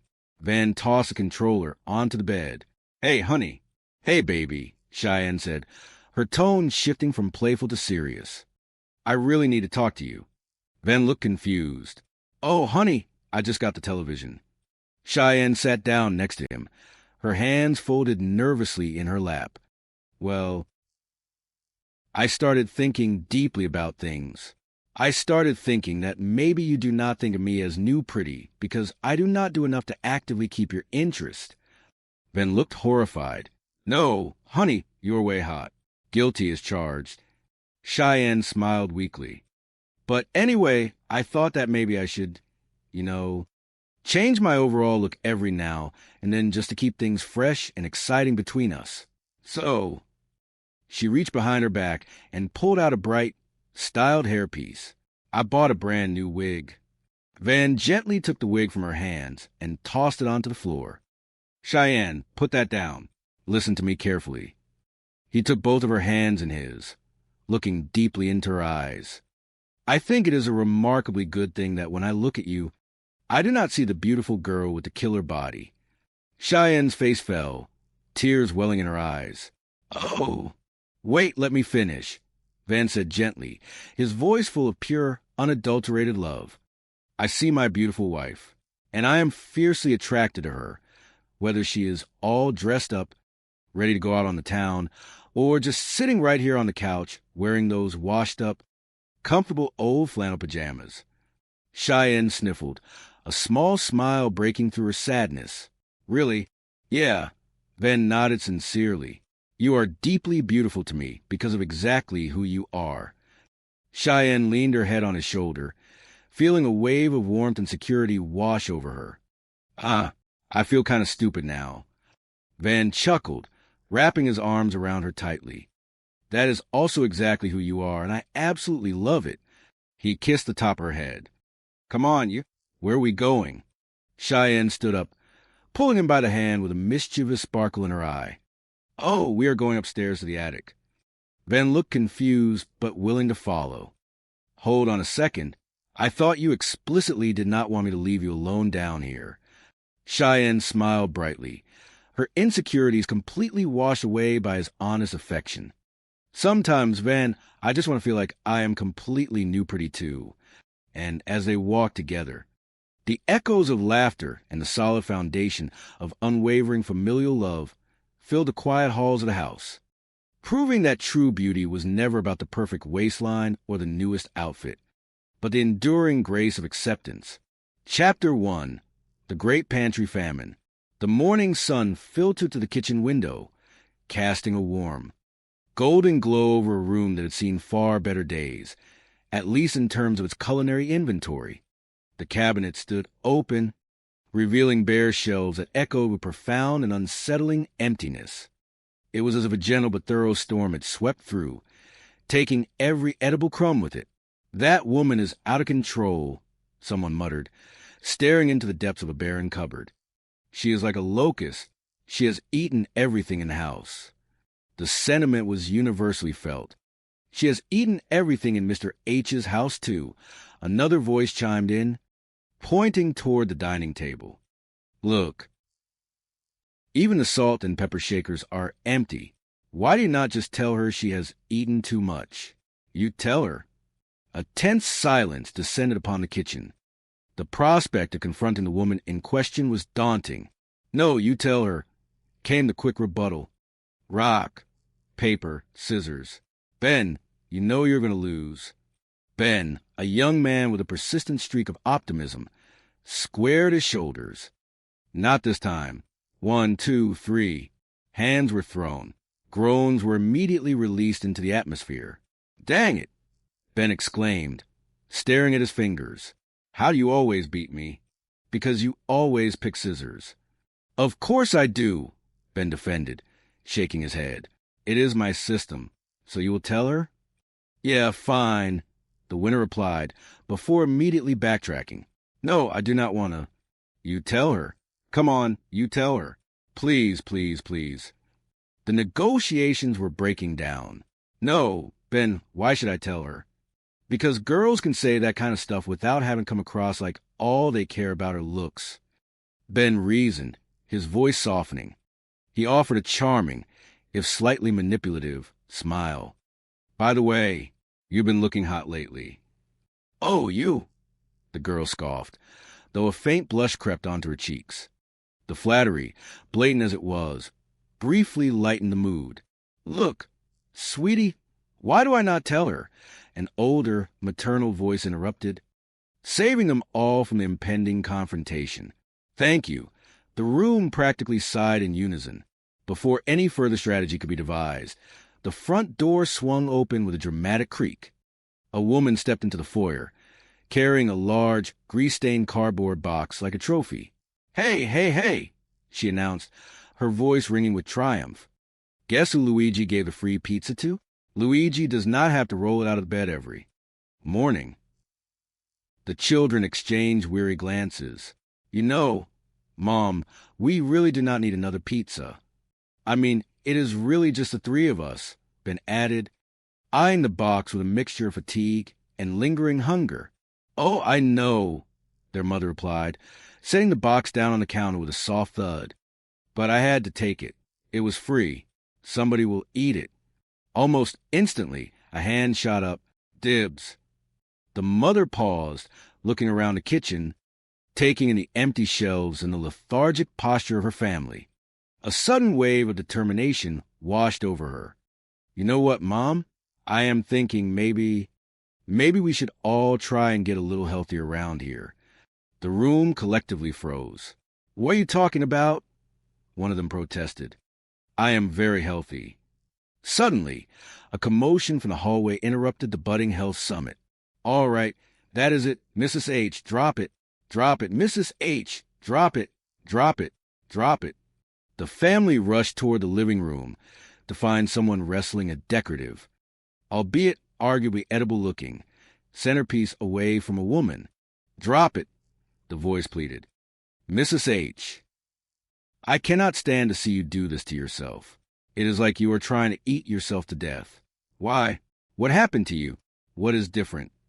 And then the front door swung open once more. The room fell silent as a figure stepped into the light. It was Barbara Jean, but not as anyone remembered her. "You, I am here," she sang out, twirling in place. "And I am thin." The silence stretched, thick and utterly stunned. "Yeah," a voice whispered from the corner. "Thin as a stick and dumb as one."